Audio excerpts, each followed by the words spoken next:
When I met Jesus Christ, he was almost 10 years old,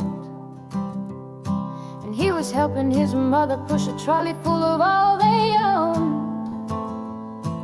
And because they couldn't find an inn they could get in, they were heading to the city and leaving Bethlehem. Couldn't you perform a miracle? I'm out of them, he said.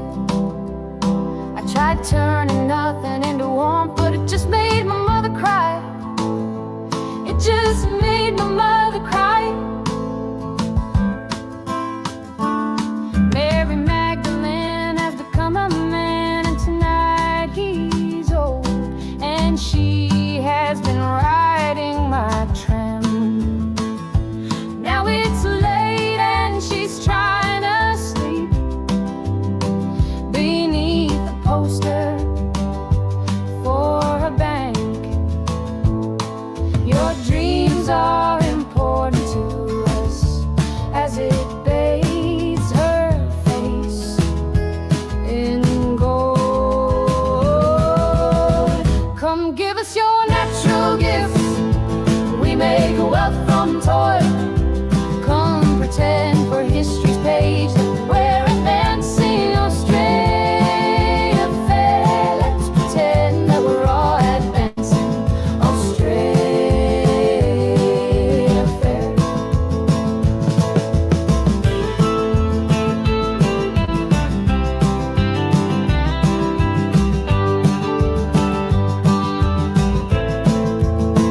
Back down the road I found the church we built on the black man's bones was empty, and out the front a sign read all but sold. A sign read all but sold. And we all owe so much money, but to whom we're not quite sure. So head down, we just keep running along our fading golden shores. So head down, we just keep running along our fading golden shores. Come give us your natural gifts, we make wealth from toil.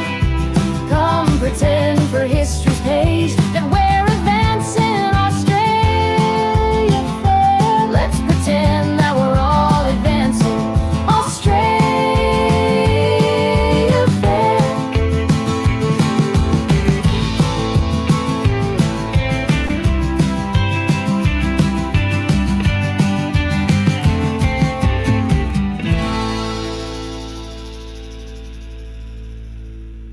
So here we are in November. What the hell happened to March? I don't know. It seems the whole world seems to be just racing towards inevitability. But tonight I'm bringing on Michael Ginsburg. Michael Ginsburg, I've been watching on Substack for a long time, and he's a very powerful voice. He did a very powerful interview recently with Robin from Courage is the Cure. So I invited him on to have another chat too about his thoughts about the freedom movement and moving ahead and other things like that. So let's get him on. G'day, Michael. Hey, Michael. Nice being on. Yeah, can I ask before we start?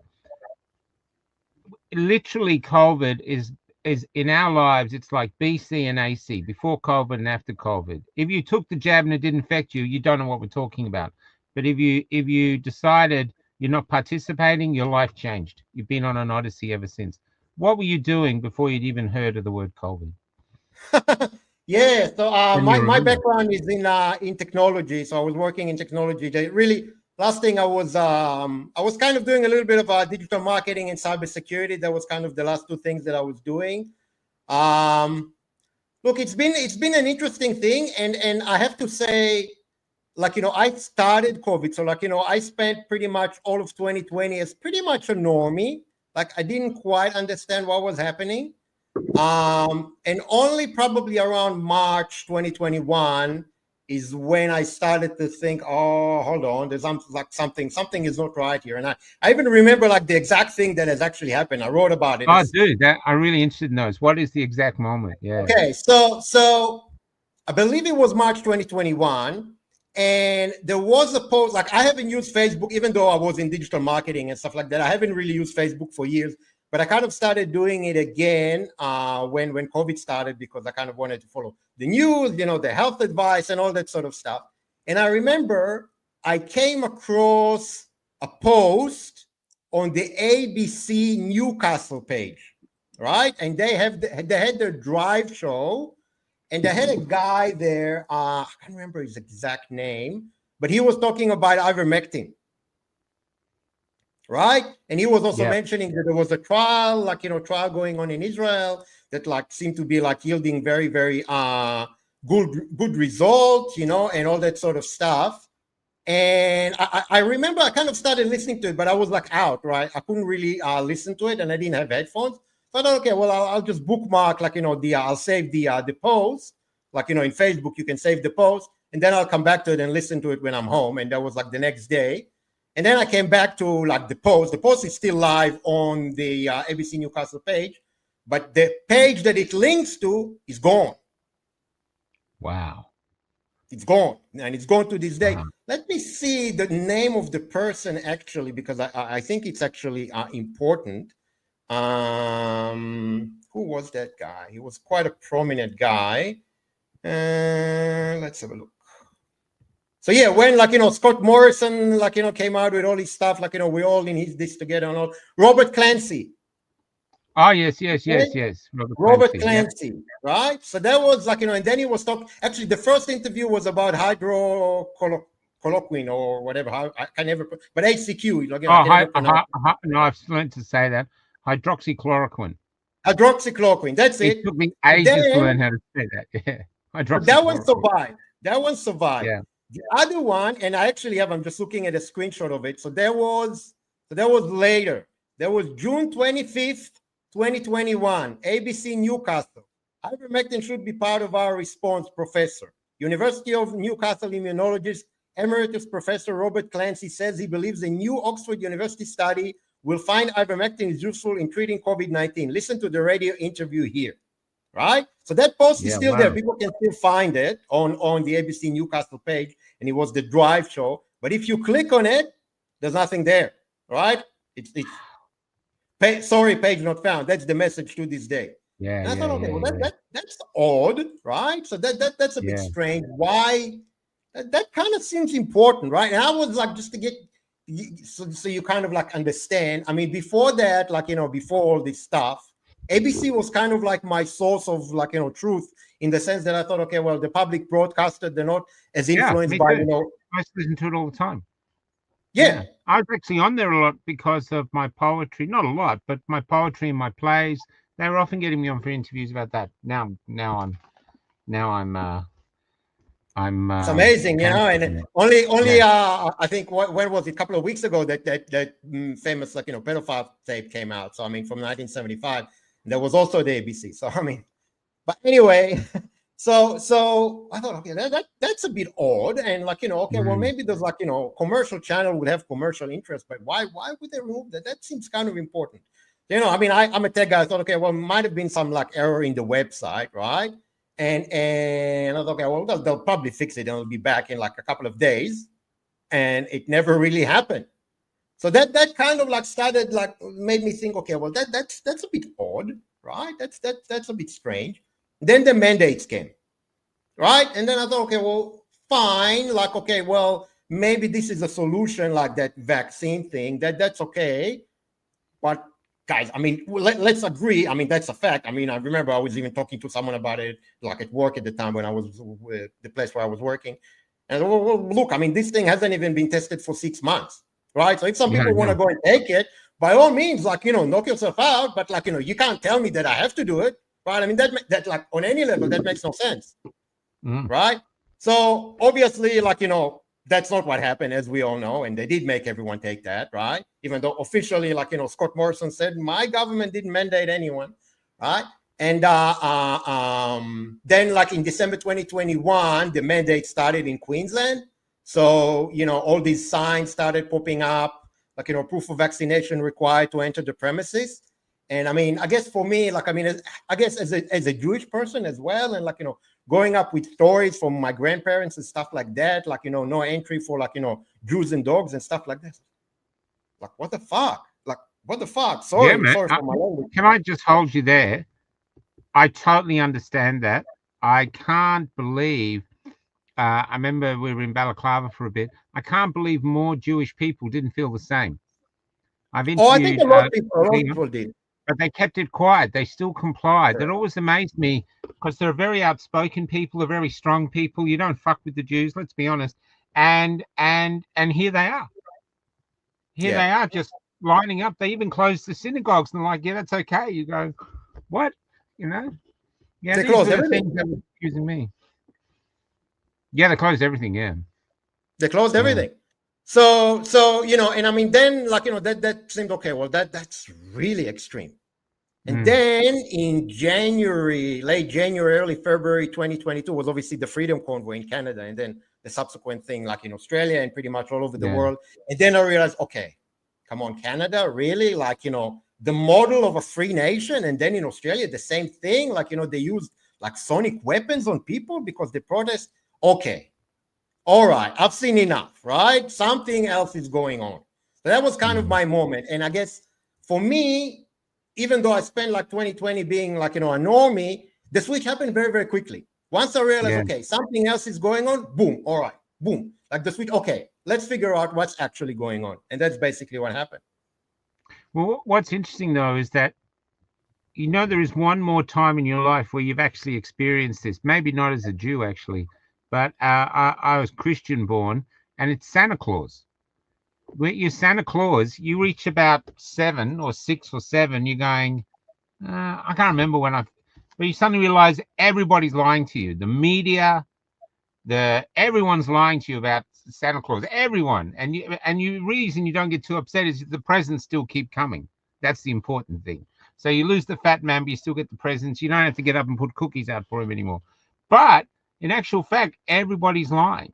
And this is kind of the same. It's a really strange moment to wake up and think, everybody's lying. People are going for it. Some people actually believe they're lying and they're still doing it, even though they believe they're lying. It was an extraordinarily lonely experience because you have to, as yourself, as a man, have to go, what do I do now? There's something really wrong here, and no one will listen to me. And there's a moment before you found, mine changed once I went to the marches early, and then I found my tribe, and then that went away. And Rahana, who I was with then, was on my side. But for a small time, it was like Rahana and I going, what the hell? The whole world's going nuts around me. Yeah. For me, the thing that was frustrating is I knew something was going on, right? But I didn't understand what. Like, and it's okay. Why are they doing it? Like, why is it so important for them to like push this? Like, and any opposition to like mandates or vaccines or any of that sort of stuff, like meets such a heavy-handed response. And in countries that up until then, Canada especially, Canada is like they're like nice people and like nice government. They're all very polite. All the Canadians I've ever met, they're always like very polite people, always very friendly. Then like it's the last like people that would you would think would cause any ruckus or anything like that. Yeah. And it was very like and that's the thing for me. Like I need like I'm like a very detailed. Like I need to if there's a mystery, like I need to know what's going on. Like and I knew that something else was going on, but I didn't quite understand what. Exactly. That thing. I took this on King Street just before one of these guys shot me with a rubber bullet. But look, this was all about your health. Hey, Michael Ginsburg, we want you to take the vaccine, or we're going to come and terrorize you. Yeah. And this is something that has never been seen in the West. We used to see that, in dictatorships. We used to see it in Eastern Europe and the communism and stuff like that. And I come from maybe I don't look like that, but I do come from an Eastern European background, and both of my parents grew up in the Soviet Union, right? So I understand. Yeah. So I understand what Soviet Union is, and I think like that's the thing. I just want to like really, I just want to commend you, because I think like one of your pieces is actually like was something that has made a profound impact on me. So you interviewed a Romanian lady by the name Yeah. of Tabitha, I remember, if I Tabitha. remember correctly. Tabitha, yeah. Yeah. Now, I mean, we if you want, we can play a segment of the interview that I think is the most pertinent. Sure. But I mean, yeah, sure. Yeah, all right. Okay. Let me tell you about that interview. Right? So we got to Brisbane, and we're in this little shitty hotel room. And the first one to come up was Tricky, the leader of the Queensland People's Revolution. He came in. He wasn't sure about me, but he ended up doing a brilliant interview. And I could see her hanging around. And there was another nurse that did an interview after her that was just as powerful. She was from the ER. So there was 3 very powerful interviews in this small space of time in this dingy little hotel room, and that had a purple wall, a dark purple wall. That's why it looks so good. And then she sits down and she starts telling the story. Even as I was recording her, I was thinking, this is historic. That's why I don't get in them. This is 100%. A historic interview. This is, I mean, that's what repeating. Yeah. I think the fact that for me personally, what resonated the most is first of all, she comes from a kind of like a similar background to me. She lived like personally. I mean, I left like, the Soviet Union when I was 4 years old. So I don't really, the only thing I know is like, based on stories, but not really firsthand experience, but she experienced stuff. Right. Yeah. And when was that? That was 2022 when you interviewed her. Yeah, that's correct. Yeah. And what she said there. Yeah. So, I mean, let's play that. What she said there was like a profound, like, thing. I mean, let's, where is she? There she is. Yep, right? Here, I'll play it up. What do you think we have to do to move forward? Well, number one thing is you can't comply your way out of tyranny. Like, You've learned that. I have learned this. My parents have been through communism for 45 years. They've endured communism for 45 years. They tried to comply with it, and it only got worse and worse and worse. It never got better. You can't comply your way out of tyranny. And this is what the message that I would like to send out there. If people don't remember anything from this interview, it's just this.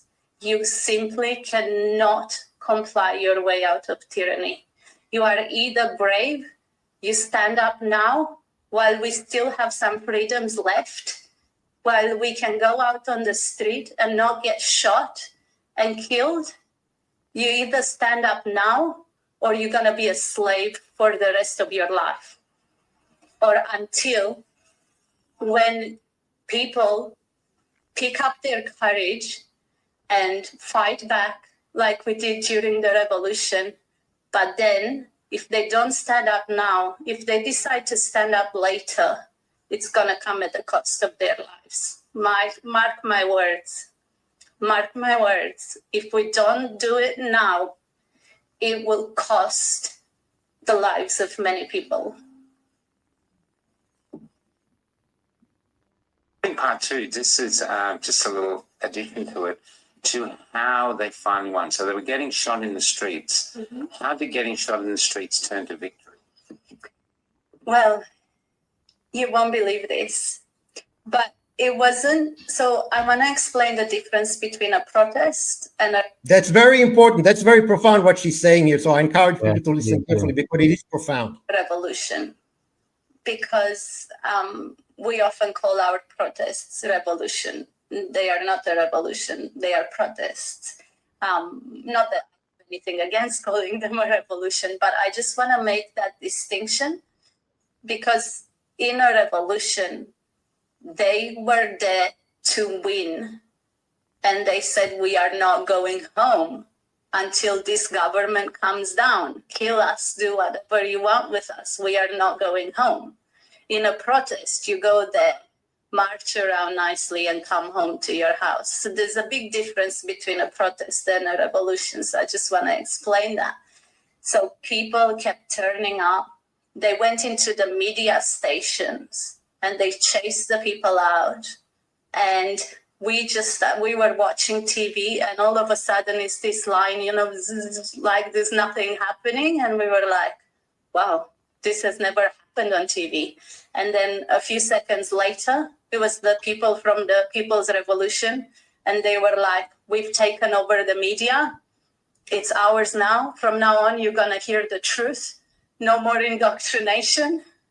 They would go into the police stations and or schools, all the government offices, and bring out all their crap and all their communist indoctrination books and whatever they had, and they would made a big bonfire in the middle of the town and just burnt everything to the ground and chased them all out. And basically, but really, the way we won in the end is this, because the police and the army were ordered to shoot into the people.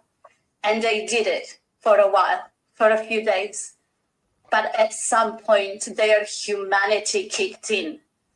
At some point, they realized that they are human beings and they cannot do this to their fellow person. They cannot do this to their, in the streets, they said, it could be my mom, it could be my dad, it could be my brother or my friend, and I'm shooting into them because I'm ordered to do this by the corrupt dictatorship and the corrupt government. This is when people tell me governments are good. I'm like, you don't understand what governments have the capacity to do to people. You don't understand. The communists have killed 100 million people worldwide. In 100 years of communism, they have killed 100 million people. Do you know that more people were killed by governments worldwide than by anything else? The communists, 100 million. It's the government that's the real threat.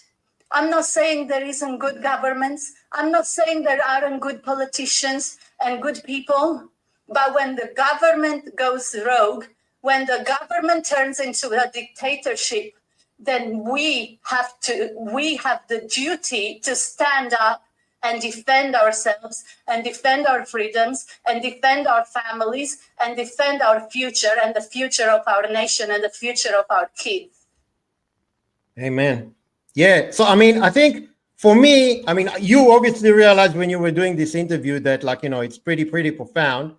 But I think what is even more profound is how it kind of the scary, how well it has aged.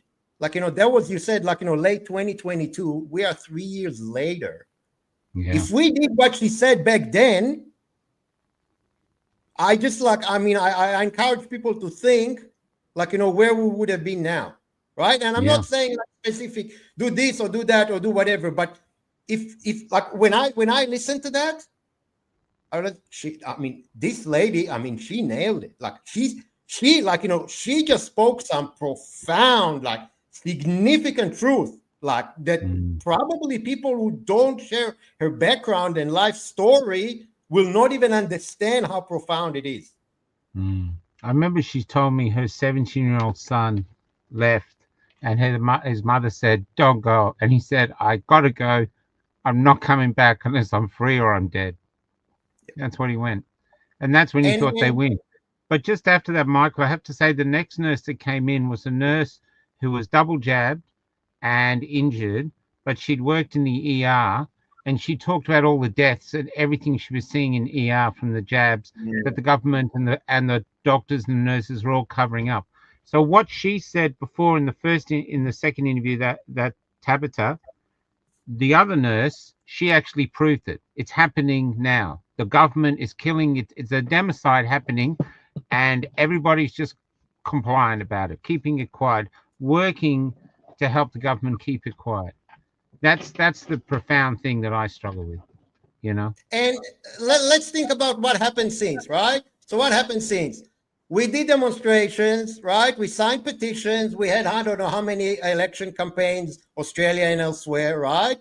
There was that big election in the US, like, Trump came back supposedly, like, I don't know how people thought that, like, the father of the vaccine will save them. But anyway, like, so not only we didn't actually, like, internalize what this lady said, we like completely ignored it, Yes. And I mean, she's telling you the warning. She's saying you have no idea what a government that has gone rogue is capable of doing. You have no idea. Yeah. And she's right, because people, like, who grew up in the West, didn't grow up under a dictatorship or under a communist regime. They don't know.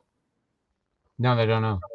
There's another interview I did, which is even more profound, I think, and that's from a woman called Lynn, who was living in Singapore, and then she moved to Hong Kong before the Chinese took over. And now she was over here. She saw my bus and she decided she wanted to talk. She didn't know anything about us. It was in Dalesford. What she said was, because when she was doing the interview, I said, you realize because you're under Chinese control, you'd go to jail for saying this. You could be jailed for this interview. And she said, or punished, she said, I'm already dead. And what she meant was, she's gone from before Chinese took over. Apparently, Hong Kong, everyone talked about everything. In the cafes, they were always talking about politics. Once the Chinese took over, that all finished until now, she says, in Hong Kong, you just walk around with a placid face as though you're really happy, nothing's wrong, and you hide yourself inside, like Anne Frank in The Cellar, except the cellar's in or the attic, it's the attic's in your soul. And she said, it feels like you're dying all the time because you just can't be you.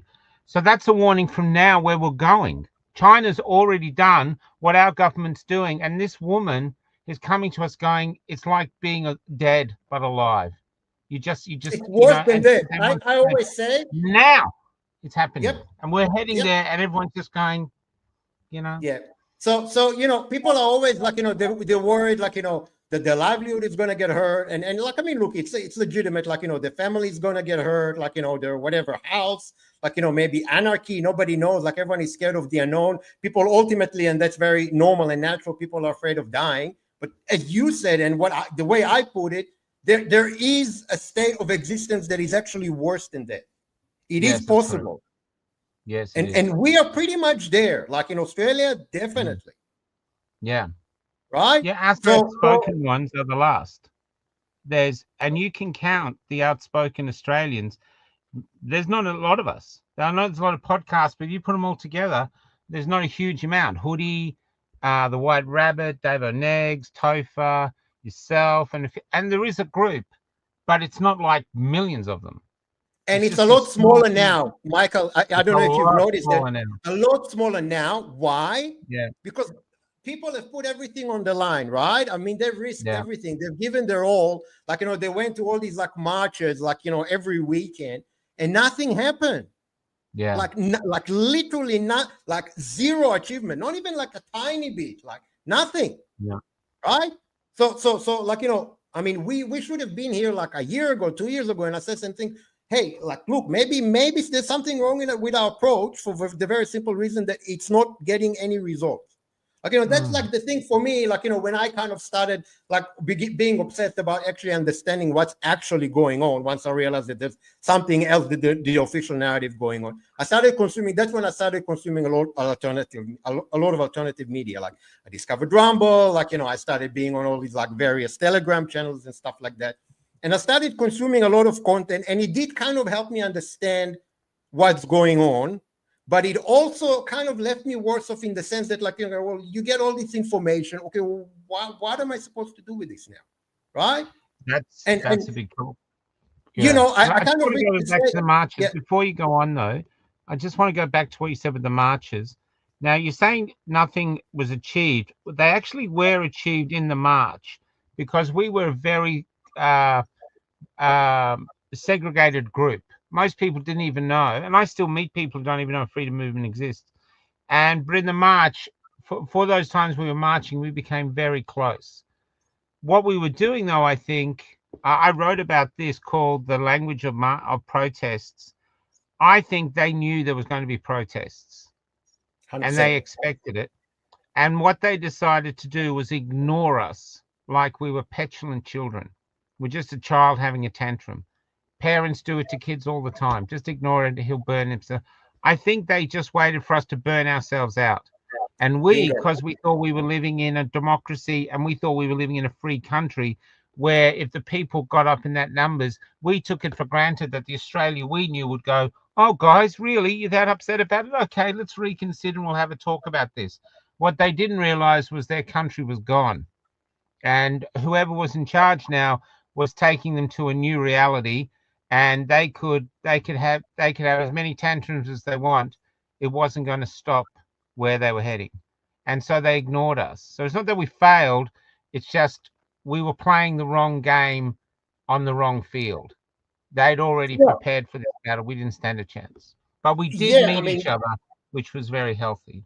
that is definitely helpful, but I mean, we can talk about semantics, but I mean, if we did exactly what, like, the enemy, what the other side expected us to do, right? And they saw these like marches, okay, we'll let them march and like, demonstrate a bit. If they get too rowdy, we'll rough them up, but like, we'll let them march. It's kind of like a valve release, like, a pressure release, like a pressure cooker, where you need to like, release the steam. And then everyone goes back to normal. And like, I mean, people say like, we stopped the mandates. I'm sorry. Let's be realistic here. None of like, our efforts stop the mandates. The only I can't speak for other countries, but in Australia, definitely in Queensland, definitely in Victoria, definitely in WA, the mandate stopped because they achieved their objective, right? In terms of percentage vaccinated. That's it. Mission accomplished, right? They don't need to do it anymore because you had like 90%, like, double jabbed or triple jabbed or whatever, right? That's it. It's as simple as that. Victoria, do you think in Victoria, in Victoria, there was an extra thing, like Melbourne's been a testing ground, and like say in theatre world, Melbourne's a testing ground for musicals. So they want to put a musical on Broadway, they bring it to Melbourne, and because New York doesn't know Melbourne exists, if it fails, they never hear about it, and if it works, it's a similar crowd, then they take it. So it's like a practice ground. I've heard they do it for IT programs. I've heard they do it for lots of stuff. Do you think Melbourne was a testing ground to see how compliant people could be? And that's why they had so many lockdowns, because other states didn't have anywhere near as many lockdowns as Melbourne, as Victoria. Yeah, look, that's I actually never thought about it like that. It is possible. I mean, I think maybe they wanted, if anything, I think it was a test case to see how quickly and how effectively you can destroy the psyche of people.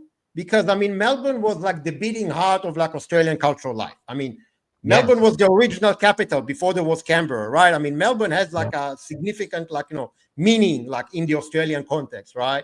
So I guess it's like almost like a decapitation strike. You know what I mean? So like you go straight for like the most like symbol, right? You know what I mean? So maybe it's also just a simple matter of like, well, obviously, like, you had Dan Andrews in Victoria, and like the guy was, quite a psycho. But I think, I think we say about that, but I mean, WA had it pretty bad as well. Like they had it pretty bad. I mean, as bad as they didn't have our lockdowns though. They just locked up the state. Correct. Yeah. Correct. Yeah, that's true. That's a fair point. So yeah, I mean, look, I think it's a test, and I mean, I haven't been in Melbourne pretty much since the pandemic started, but I mean, from everything that I hear, the city hasn't recovered and probably won't recover, and it's a shadow of its former self. So like, I mean, dying actually, I think, it's a very. I'm noticing a lot of people are coming back after going overseas, especially to America and Europe and places, and they come back and saying, or Asia even, they're saying everyone's happy, everyone's getting on, everyone's chatting, everyone's this. You come to Australia, everyone's silent. I think the country is suffering from PTSD. And they have, and no one's dealt with it. And it doesn't matter whether you took it, whether you didn't take it. We basically got assaulted by our own people, and they just mocked us and condescendingly told it, basically disregarded us.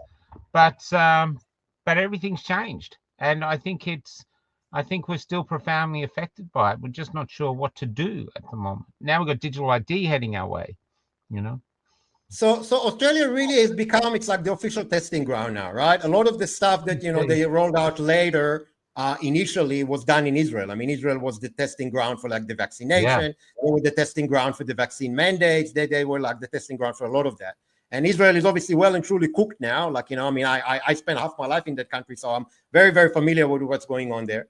So it's kind of, okay, well, let's see where else we're going to go, right? So it's kind of like Australia and Canada, very, very similar population, I think, culturally, historically as well, like, and also like, they've never been like invaded. They're both like, the British Commonwealth, all that sort of stuff, so it was very, kind of like, it was kind of to see, okay, well, what we can do and how people will take it. Now, I don't know what's happening in Canada on the ground right now in terms of people's psyche, but in Australia, like, I mean, even the normies, even the people who've taken like, 5 shots, it's like they walk around and they understand something very, very bad has happened, like something genuinely terrible and horrific has happened, but they don't quite understand what, or they maybe understand and they're trying to suppress that. So it is definitely PTSD. I think calling it PTSD is very, very accurate. And look, I mean, first of all, I think, like, where do we move from here? I think, first of all, we need to understand 2 things. We need to understand what was done to us and that it is still happening now. And what we've seen so far during the pandemic, that was just a warm-up, right? Because getting the jab into people's arms, that was important. But the digital ID stuff is by orders of magnitude important, because the digital ID is the end game. That is the victory, right? That is like, the march on Berlin, right? That is it. That's blowing up the Reichstag. That once they do that, that's it, game over, right? So first of all, so we need to understand what's happening. We need to understand that the attack that is happening now is a lot more significant, and it is in a lot more advanced stages than we imagine, right? We think it's like kind of this some amorphic thing, but I've said it in several other interviews, but all the infrastructure that's required, it's not like under planning, test, done, it's ready, go. Press a button, you can have a digital ID tomorrow that is tied to everything with social credit score, with like, if you don't have a sufficient credit score, you can't board public transport, you can't go into a supermarket, and you can't get a rental property. Like tomorrow, it is ready. Yeah, I agree with you. So first of all, people need to understand what was done to us. People need to understand the gravity of our situation, and people need to understand that everything that we have done so far has not worked. It has not achieved results, right? And not only we have not kept our focus, we've become even more scattered, right? Because after obviously the Canadian Freedom Convoy, and that inspired others in Australia and other places as well, I think the enemy realized, okay, this can potentially be a threat, right? So what are we going to do? We're going to deploy the oldest trick in the book, literally the oldest trick in the book, which is divide and conquer, right? And then you got Russia, Ukraine. And okay, pick a side. Who's the good side? Who's the bad side? Who's the good side? Who's the aggressor? Who's that? Who's that? And I mean, think about it. I mean, this is kind of like, it's ridiculous. It's like both Slavic people, same religion, same heritage. Like they speak the freaking same language almost, right? So, I mean, it's insane that they were even able to do that, but they were able to do that. And people were kind of thought, okay, well, we got to pick a side, like the Ukrainians are the Nazis, or the Russians are the aggressors, blah, blah, blah, whatever. But it kind of faded away, right? It didn't really it wasn't like people were not as obsessed about it as the enemy needed them to be, right? So okay, say okay, all right, that didn't work. We need something with a little bit more, oomph, with a little bit more punch. All right, what are we gonna do? We're gonna go for the true thing. The true thing is October 7th. Yeah, that was the true thing, and we can discuss a whole. I mean, that's a whole podcast, what actually happened in October 7th, and obviously there's no doubt. We had Leon on. So Leon is from Balaclava, is Hasidic Jew, but he was on our side, and he used to do a podcast every Thursday night on Cafe Lockdown. He's having a break now. He got hold of a security guard, or someone who'd just got out of the Israeli army, but he'd been a border guard in his tenure with the army.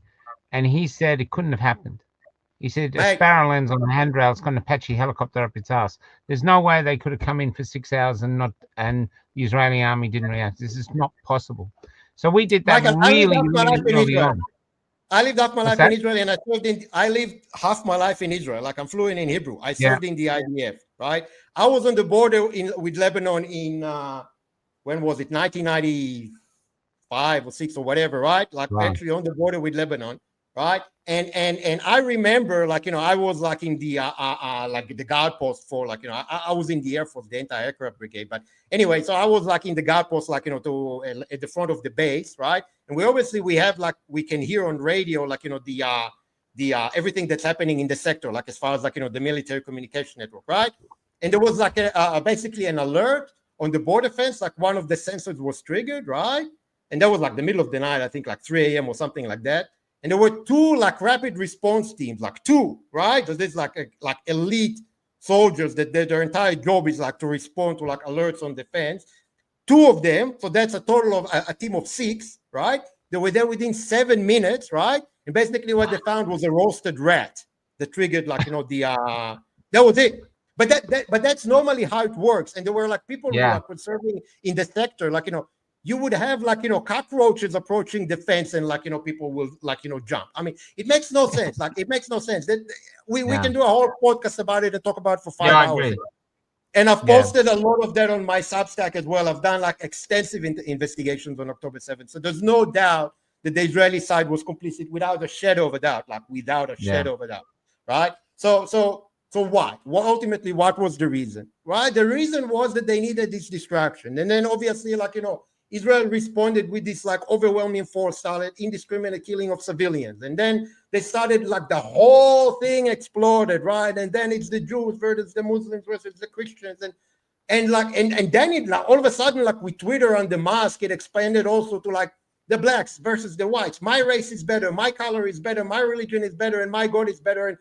And these are people that are supposedly, like, a lot of these people are awake, right? They didn't take the jab, like they understand what's going on. I mean, that was like, the jab stuff. That was highly sophisticated, military grade, professionally executed, serious shit, right? Serious stuff, right? And they figured this out, right? They managed to, like, overcome that. And then they fall for like the most moronic thing. I mean, you've been to a lot of more rallies than I have, without a shadow of a doubt. You tell me, in any of the rallies that you went to, did anyone care what your religion was, or what color, like, your skin was, or like, whether like you worship that God or you worship that God, or whether you had a turban or a yarmulke or whatever? Nobody gave a shit. Nobody gave a shit. You were Nobody just gave there. a shit. What happened? What the fuck? How did we reach this point? That's what drives me crazy. Obviously, it's orchestrated. Like, obviously, it was done. Like, it was done on purpose, right? But we fell for it, and that's like a very low level compared to, like, the mandate psyop and the vaccine. No, and COVID totally stuff. agree. Totally agree. I don't So we understand. need It's to same with climate understand. change. Sorry, say again.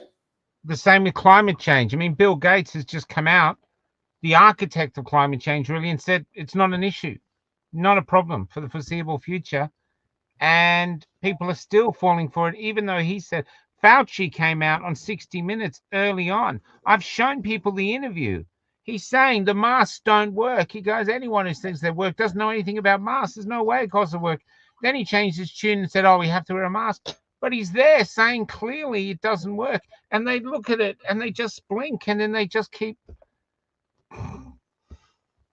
That's really what I'm, interesting question. and a lot of people, like, a lot of people could see through that, right? But I mean, I'm talking about, like, the mandates and how, like, all this psychological operation, like, if you're not taking the jab, you're not doing it for your country, you're not a patriot, you're not a good citizen.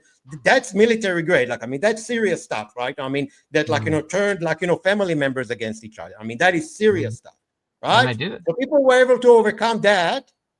And then we fall for this, like, crap that is obviously manufactured, because it is the oldest trick in the book.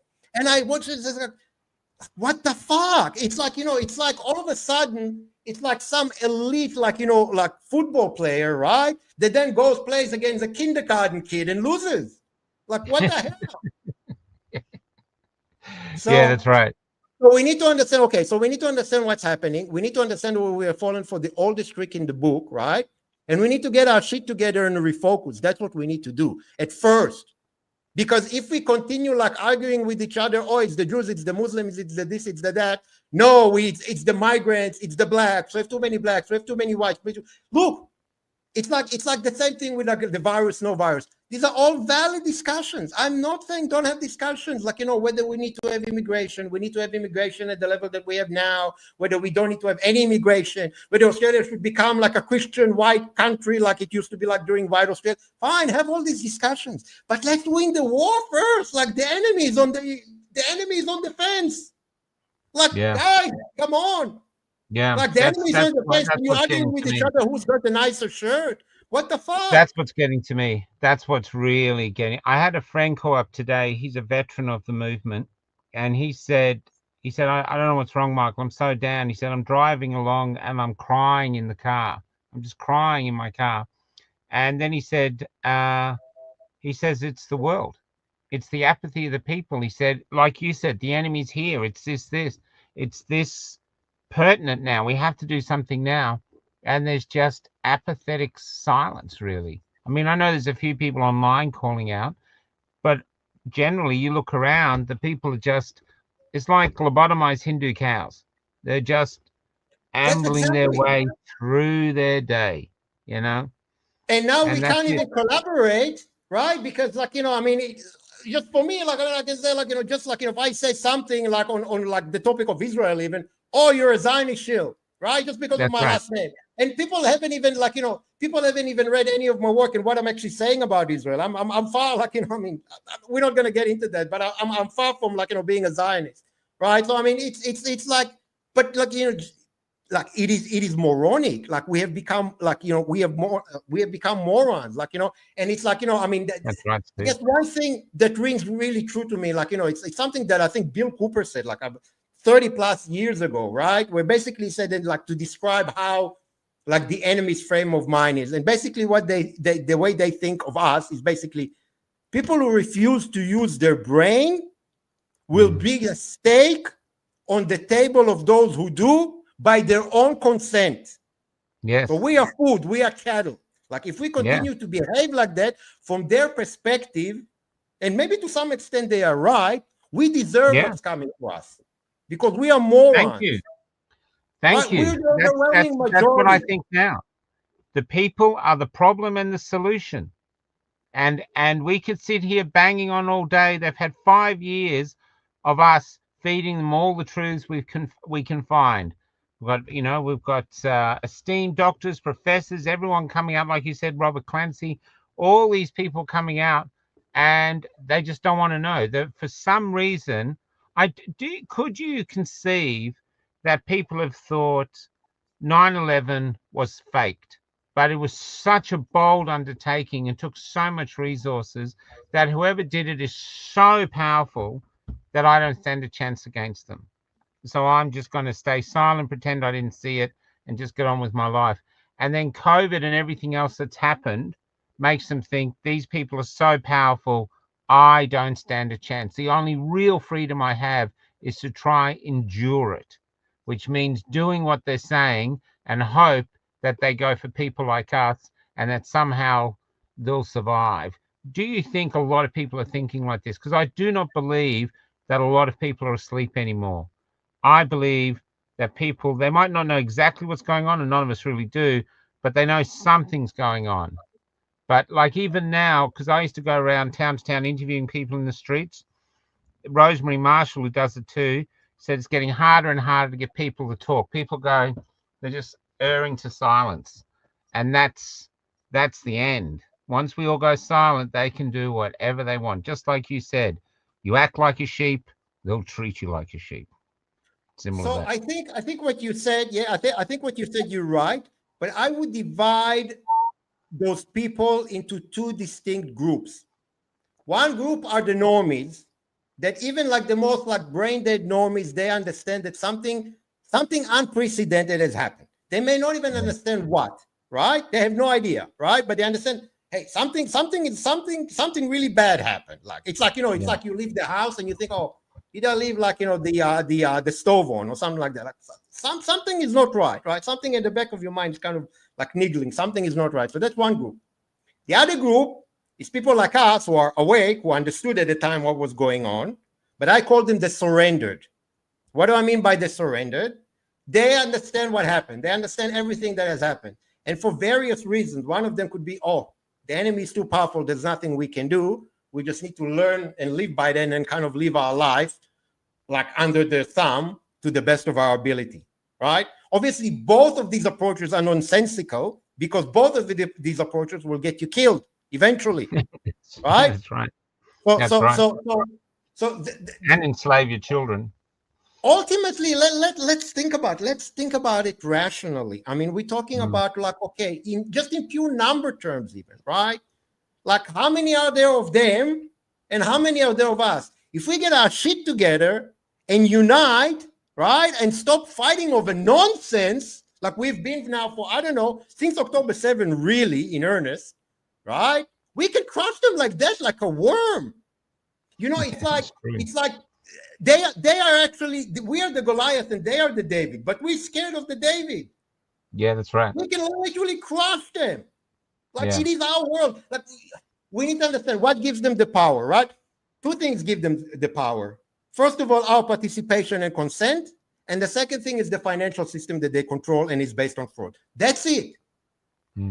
There's no mystery here. Like, you know, they're not like put some sophisticated spell on us or like, you know, something like, you know, black magic or whatever, voodoo. No. We agree to that. Yeah. So I would say, look, I mean, we should have had this conversation when you interviewed Tabitha, which she said exactly this. Guys, I mean, you want to go and demonstrate by all means and do your protest, but this is not a revolution, right? You go and march and carry your placards, maybe get roughed up a little bit by the police, and then go to your home till the next time. Great, but I mean that doesn't work. It has never worked. It is something that allow you to do so that, you know, you can blow off a little bit of steam, right? And you don't grab your pitchfork and you know, storm parliament, right? So, same thing happened in the UK with that, like, you know, they had their protest for the digital ID. 3 million people signed the petition. And what did the government say in response? Basically, screw you. We're going to do whatever we want. Yeah. Who are you to tell us what to do? Yeah, that's right. That's what. Well, look, I think in another way, though, to be honest, whatever is planned against us has been a long time in the planning. I don't know how long, but a long time. And they've made a few mistakes. I think the shooting at the shrine was a mistake. I think Australia reacted, that caused the epic, everybody coming to Canberra and the convoy to Canberra, as well as the Canadians. But they never did it after that. They always backed off after that. The cops never roughed us up after the shooting at the shrine. I think they realized they went too far. Rukshan filmed it. It was bad press. No matter how much they turned it, the visuals were bad. And so I think they do make mistakes, but it's been years in the planning where us, like you said, you didn't wake up for the first year. Literally the first 6 months I didn't, or the first few months I didn't either. I was busy working, writing.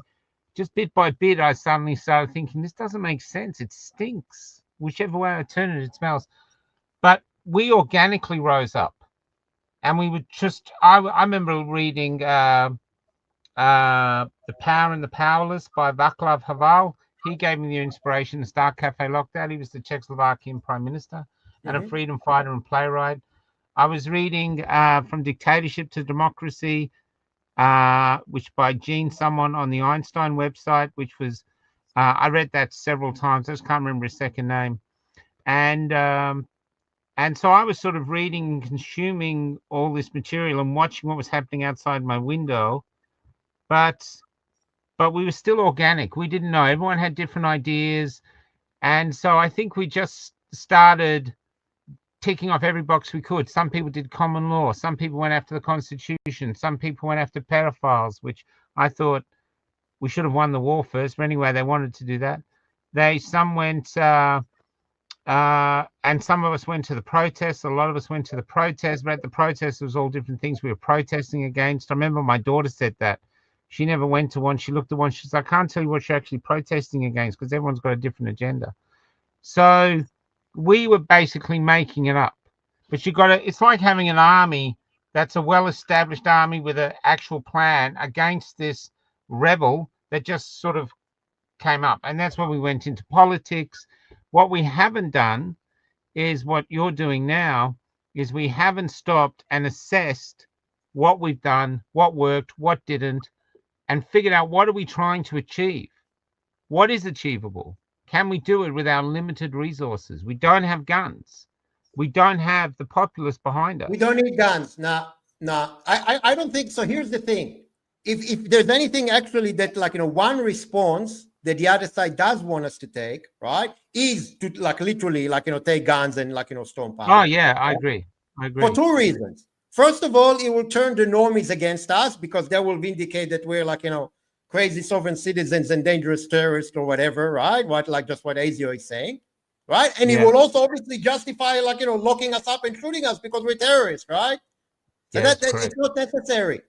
If anything, okay. So even, like, what Tabitha said, like, in that interview, like, they didn't win because they shot at the cops, right? They won because the cops at some point realized they're on the wrong side and they stopped doing it, right? Now, that could still happen, but unfortunately, I'm not optimistic in Australia because I think the people within police and military who could have realized that and could have, like, turned to the, like, the right side, they're probably no longer in the force, right? They're no longer in uniform for various reasons, primarily because they probably didn't take the job themselves, right? Yeah. So I don't think we can rely on that. So the people that are still within those, like, establishment, right, the enforcers, they either believe in that or they need the paycheck or they're just psychopaths. So like, that's not going to happen, right? So that's not going to happen. So the Romanian example, unfortunately, is not going to happen. It is also, on the flip side, it's also not very likely that they will, at least for now, be ordered to shoot into the crowd unless, we grab the guns and, like, storm parliament, right?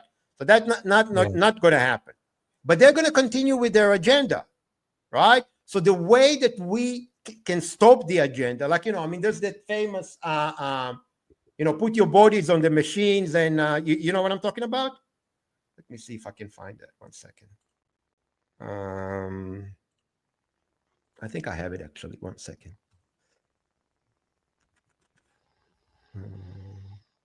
When I was listening to the Romanian thing, because I've talked to a lot of other people about it, the protest, the revolution actually started in Poland and spread across, Oh, is this it? This one, Mario Savio. Do you know that one? No.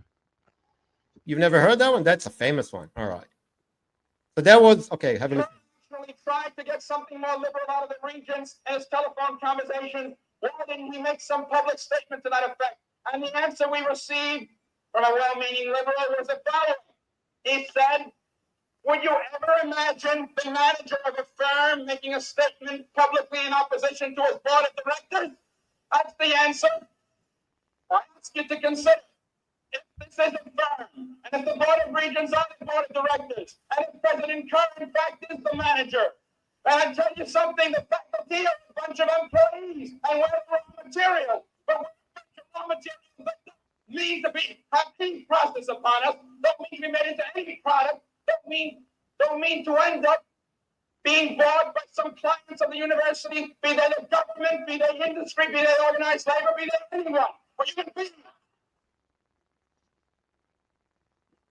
time when the operation of the machine becomes so odious, it's just so sick and hard that you can't take part. You can't even passively take part.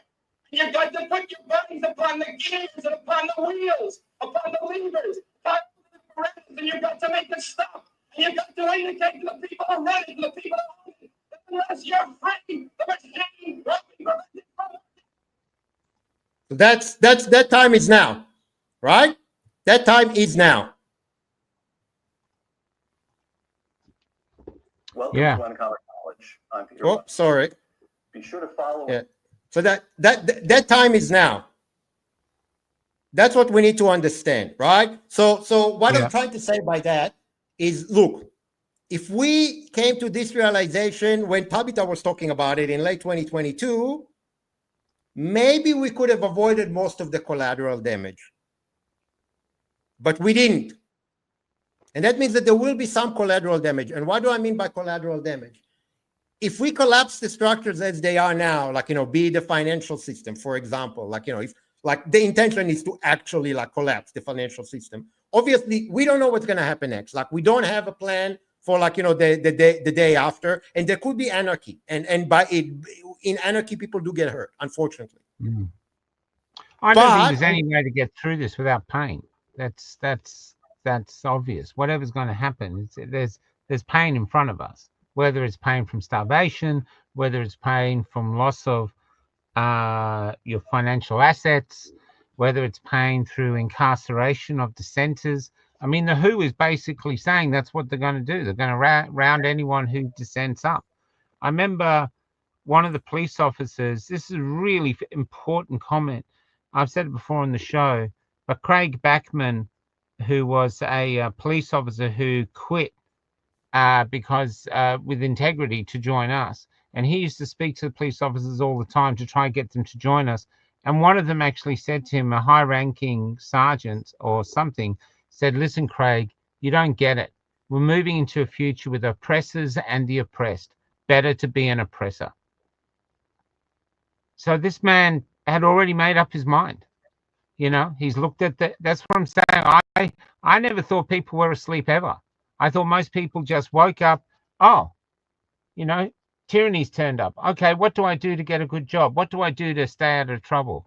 They just played the game. The game changed. And yesterday I was playing drafts. Now I'm playing chess, And what did Tabitha say?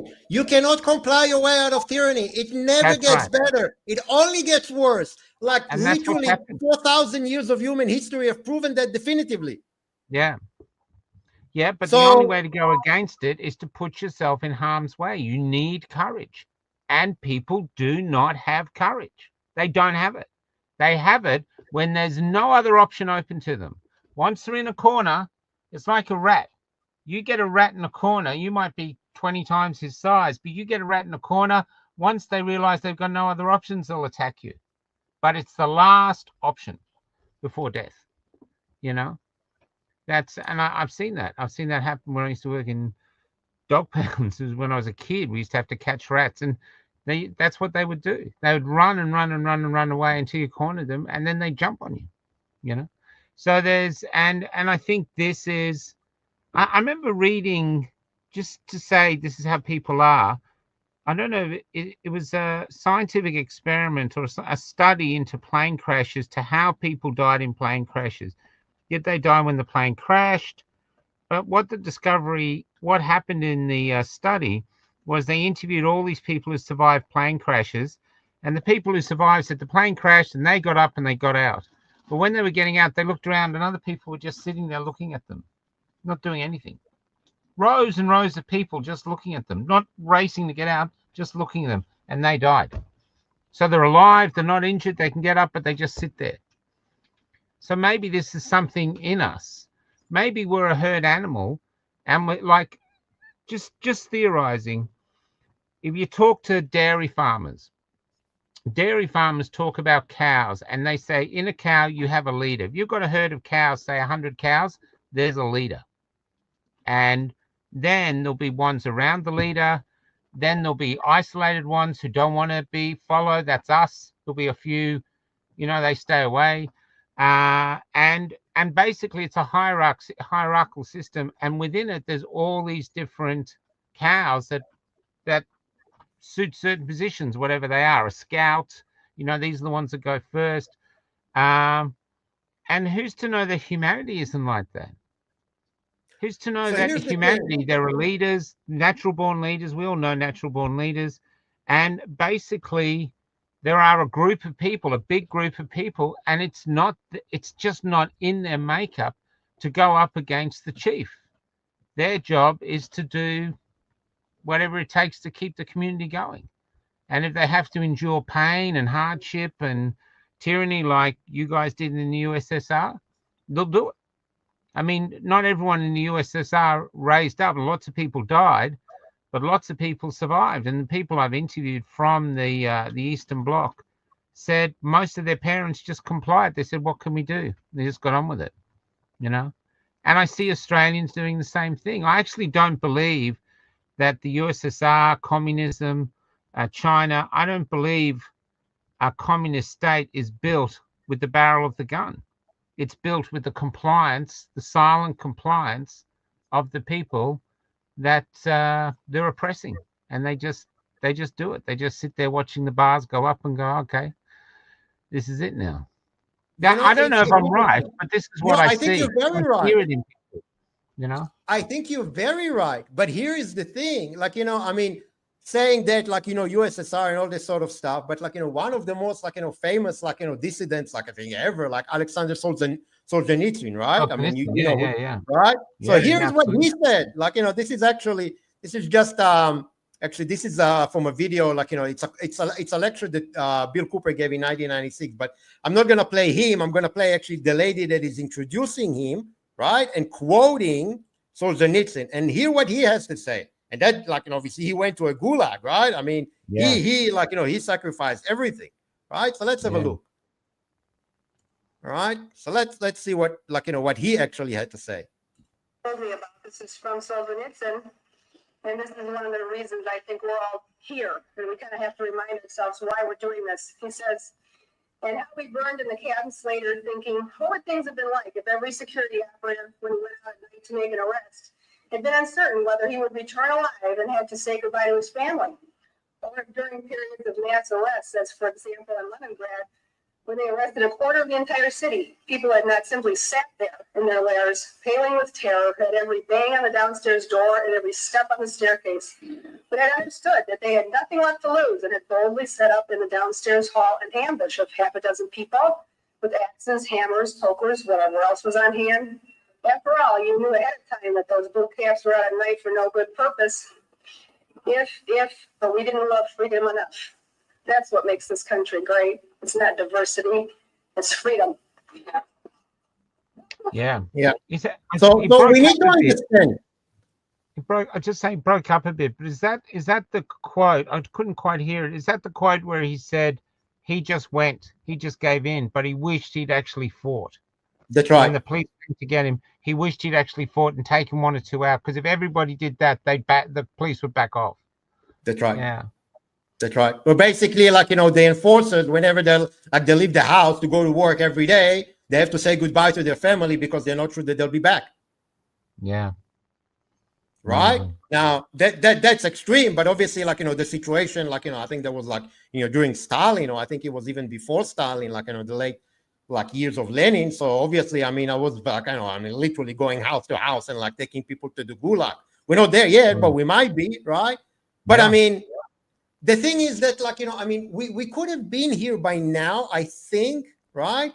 But all this nonsense that started, especially after October 7, and now, like, I mean, you go on Twitter and it is a cesspool. It's like disgusting. I mean, half of the so-called accounts, they're not even human. I'm fairly sure of that. But I mean, it's just disgusting. It's like everyone against everyone. And it's all like supposed to be like people, a lot of them that, like, you know, they're having their profile or in their, like, you know, header image, no to the jab, no to the WWIII, like, you know, hang Bill Gates, whatever. Mate, really? Okay, right. And then, okay, well, then what? And then after October 7, like, you know, you had in the Opera House, you had, like, you know, gas the Jews, or, like, you know, or then you had, like, you know, deport the Muslims, or you had this, or you had that. And a lot of these people are supposedly awake. Right? A lot of these people in, like, you know, I mean, I'm not saying, again, all this issue, like, you know, multiculturalism and, like, you know, social cohesion, it's all important. I'm not saying, like, I'm not like, you know, I'm not downplaying that. But is that the most important thing right now? Is that, like, you know, arguing over that, is that what's going to help us win? Let's win first, and then we decide if we want to have immigration, we don't want to have immigration. Christianity is better, Judaism is better. I don't know, like, you know, Buddhism is better, like, you know, whatever. You know what I mean? I mean, come on, guys. Can I put something to you? Just to, before I made a living in the theater, my last job for the man was a tram driver. I worked in a depot with about 150 guys. Now, a lot of them were incredibly wealthy. They've been doing 6 days a week, not double shifts, but overtime for years. And they've accrued, because they don't do anything else, they've accrued wealth.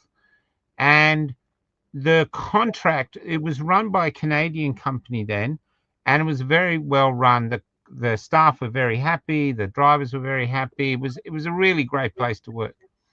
Then the government would not give the Canadians the contract. They gave it to a French company, KDR. Now, KDR came in and gutted the place, got rid of all the larrikins, and it was the shadow of its former self.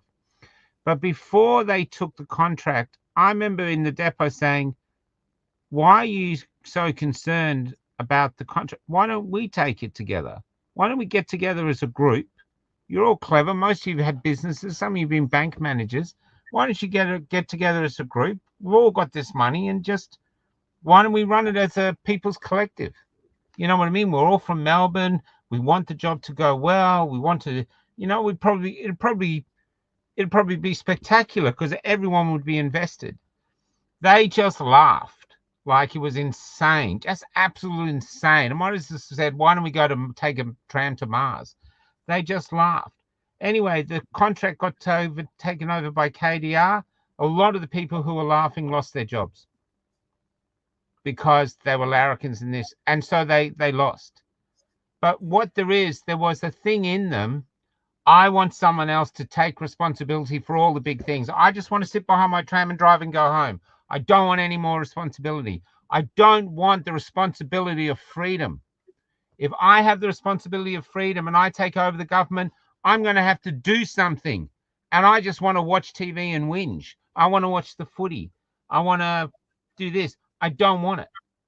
And so this is what I'm seeing is the real problem here from the beginning is the people. And all these things I've read, from dictatorship to democracy, they only say 10%.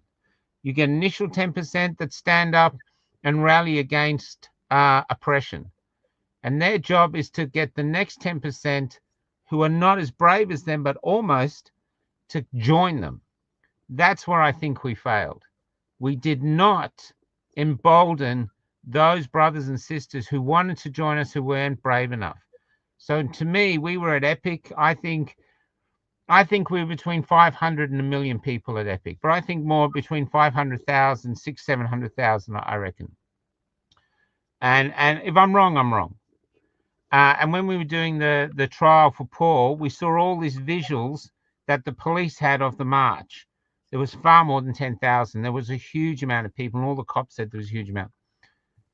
That number now has gone. If you put Hoodie's show together, not my show, but Hoodie's show together, Marie Z is a big following. You put all these shows together, you don't even come within view of 1 million people. There's, we've got this small group. So we've lost all those people, and we're trying to wake other people up who would have never had the courage to join us, but we've already lost the soldiers who actually drove from all over Australia in their own volition to join us. I think there's getting back to what you're saying is basic rudimentary stuff. Build a power base. Like, you're Jewish. I've been saying now for years, we need to be like the Jews. And what I mean by that is initially people were saying, we've got to put the Aborigines in charge.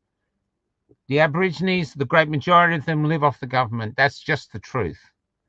The Jews own the government. Let's be honest.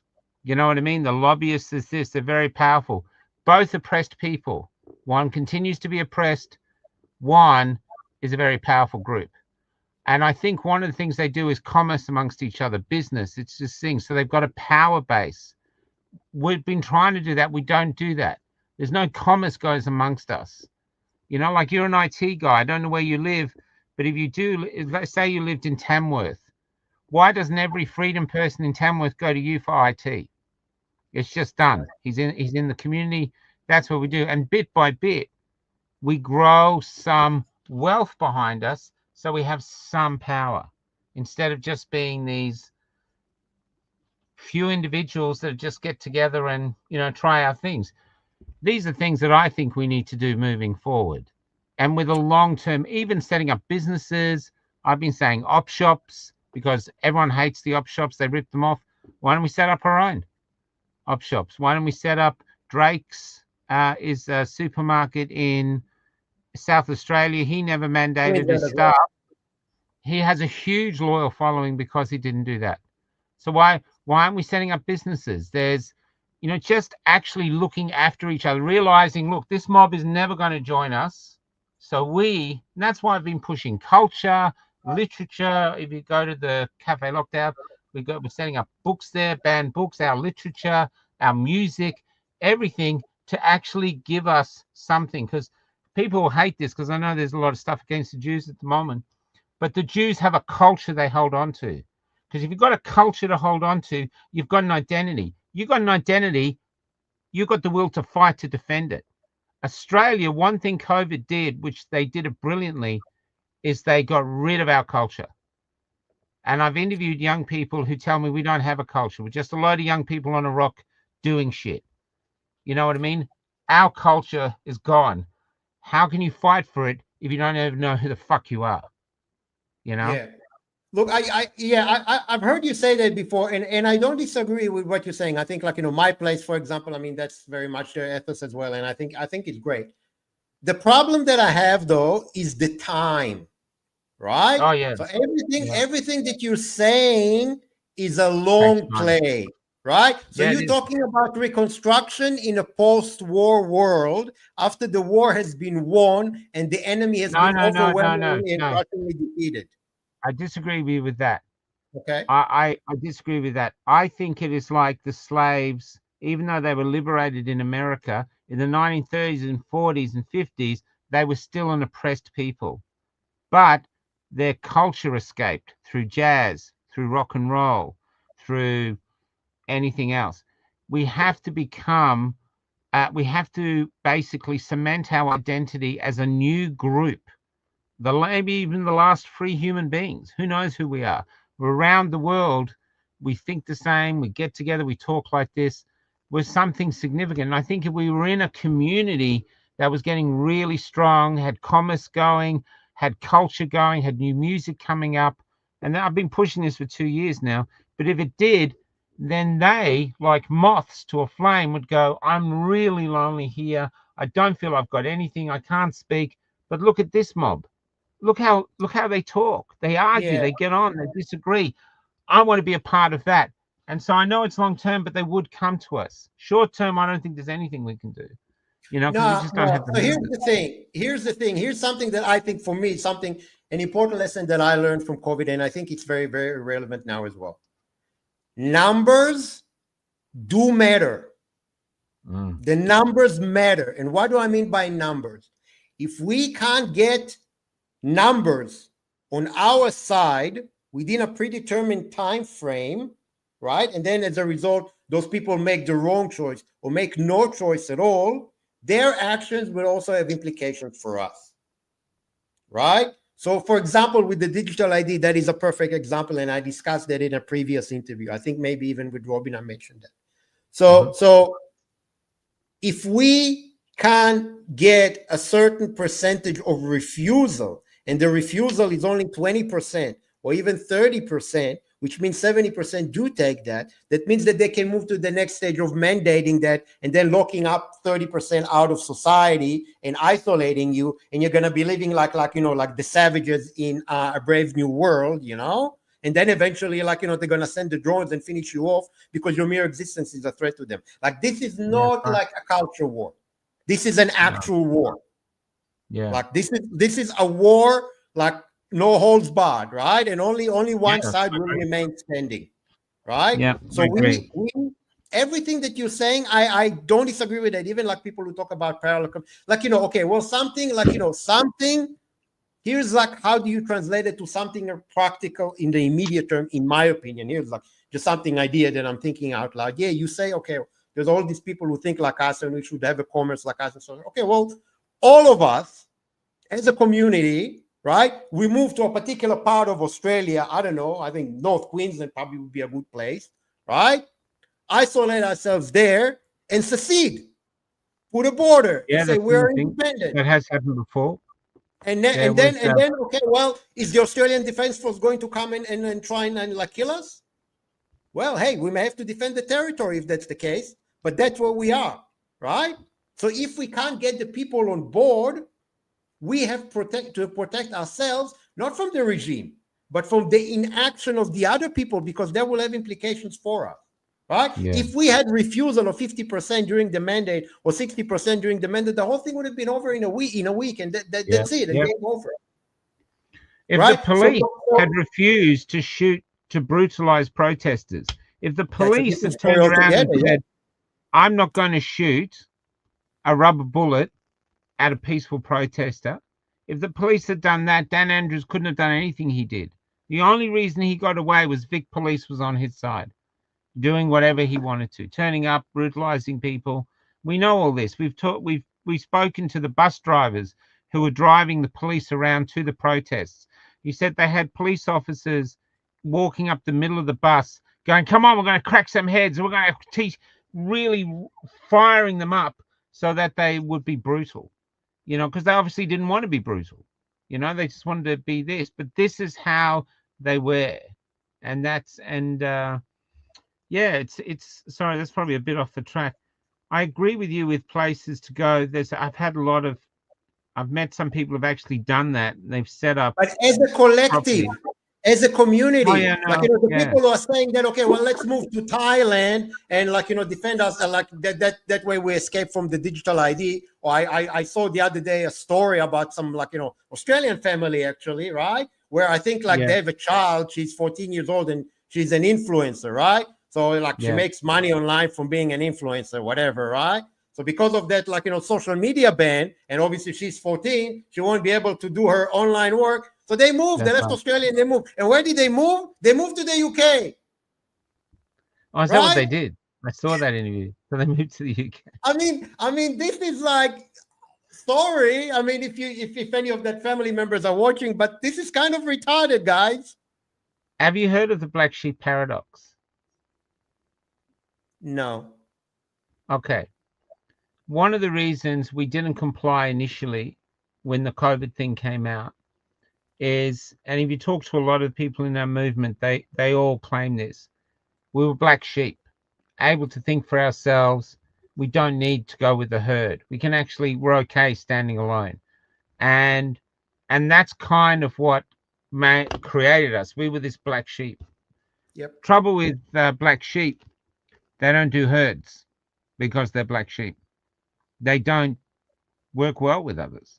And I think this is what our movement has suffered from. Somebody comes up with an idea. I want to work this idea. You're in my place. My place says, we're not going to do that. You're like, well, I'm going to do it. And then suddenly that town has 2 my places or 2 stand in the parks. This has happened all across Australia. And this is what was happening all the time. I don't even think it's a bad thing. I think these are good people. But there's this paradox at the core of us.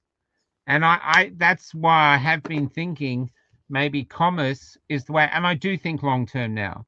I have to admit, I don't think we can stop digital ID coming in or anything else. I really don't, because there's just too many people who are just going to do it. I'd love to wake up in the morning and find out 70% of Australians said F off. Because when they recently, a few years ago, they brought out a digital ID for CEOs, and it was $1 million fine if you didn't have it. You remember that? It was at the start of COVID. Yeah, it was the director ID. Yeah. They stopped that and they dropped it. You know why? Because CEOs from around the country told them to F off. They wouldn't do it. Only a tiny percentage did it. The rest told them to go jump. And they kept that quiet. They never said that in the media. They never said that anywhere.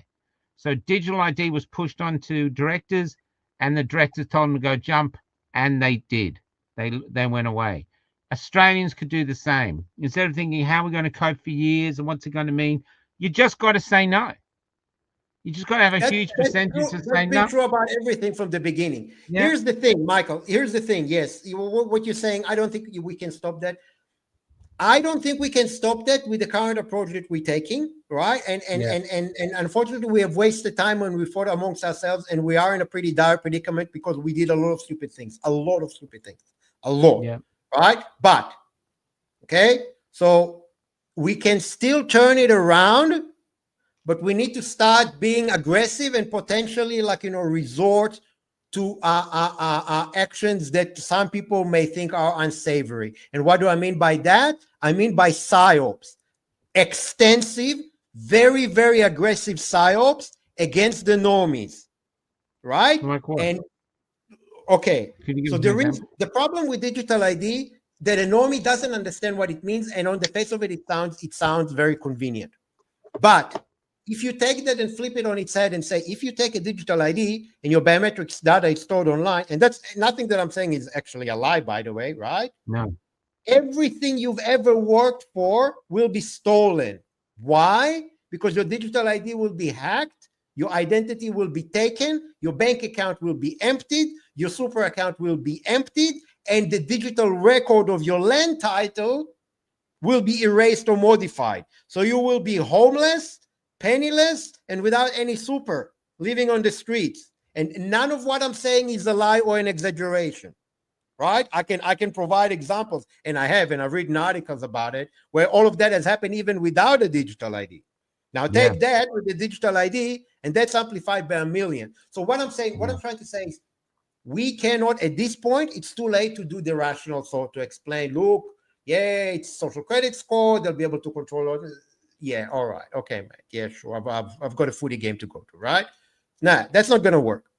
But we can say, if all your data is like that, if your biometric data, if your entire biometric representation, your retina scan, your fingerprint, right, is online, right, as a digital file, digital representation, and someone takes that, they are you.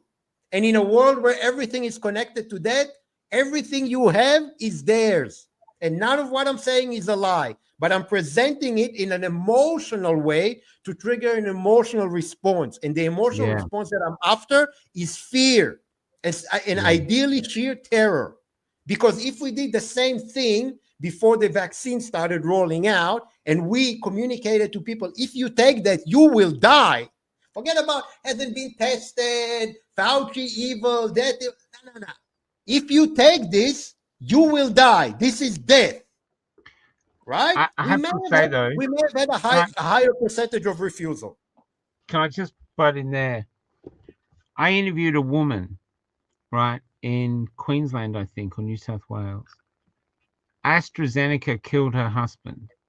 Her last words to him, and he didn't want to take it, his last words to her on his deathbed was, AstraZeneca got me, baby. AstraZeneca got me. 2 weeks later, she went and got the vaccination. Same one, because she wanted to go on a cruise. Jesus. And I'm sorry, but that's only one of several stories like that. There was another young man in Kalgoorlie. This was a horrific story. He died there from the jab. And his brother had to identify the body, and he did. And his parents came from Adelaide to try, look after the body and do this. While they were there, their other son, the son who identified the body, he took the same jab because he wanted to do karate lessons and ended up paralyzed. I've got another father from Bendigo who interviewed me, who I did an interview with. He has 5 children in their 20s.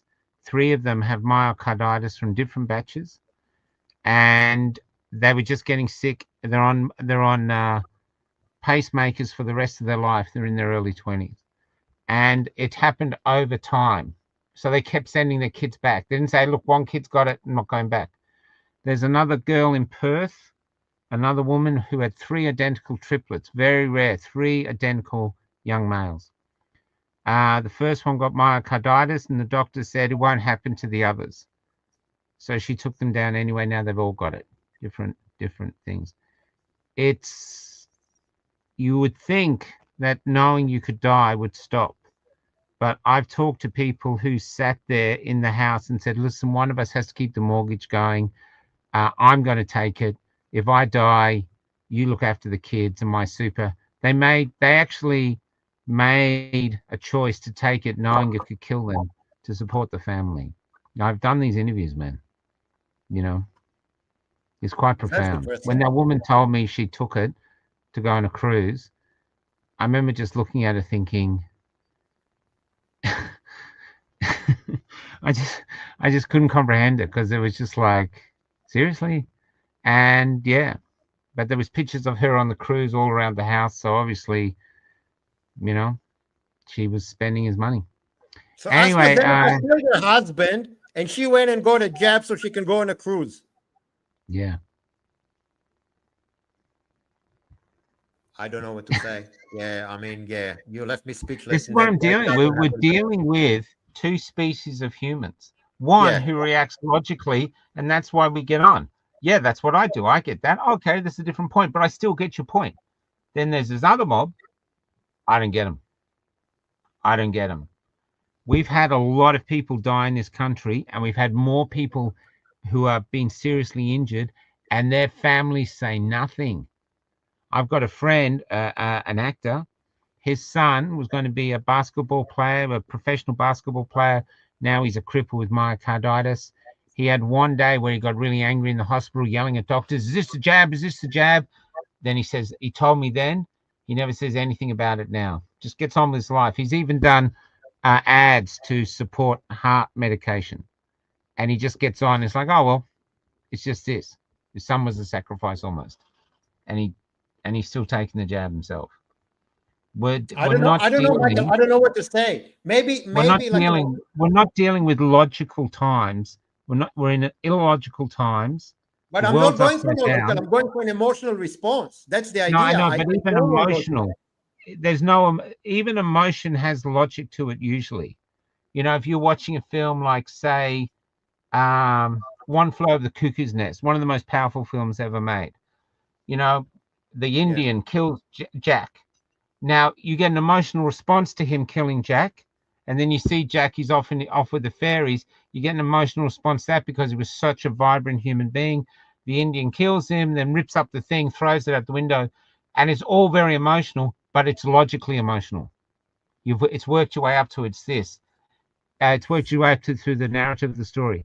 Now things don't make logical sense. Another thing, these are the things that have floored me through being on the road, talking to people. A funeral director in a tiny town. And sorry to everyone who's heard this before.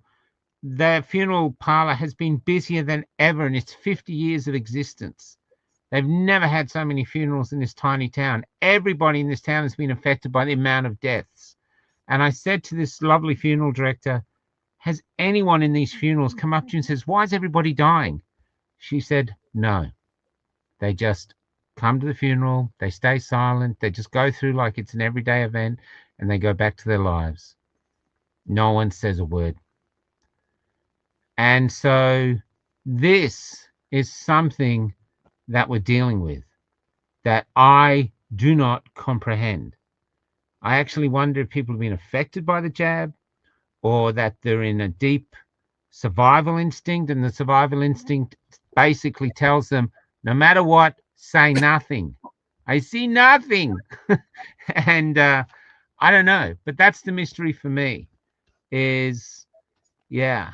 And I see the truth bouncing off their heads like a perfect example. One of the most powerful moments in the last 5 years, that the Forest of the Fallen has been very powerful. And there was a group of us standing outside the ABC in Ballarat, I think, Ballarat or Bendigo. I think it was Ballarat.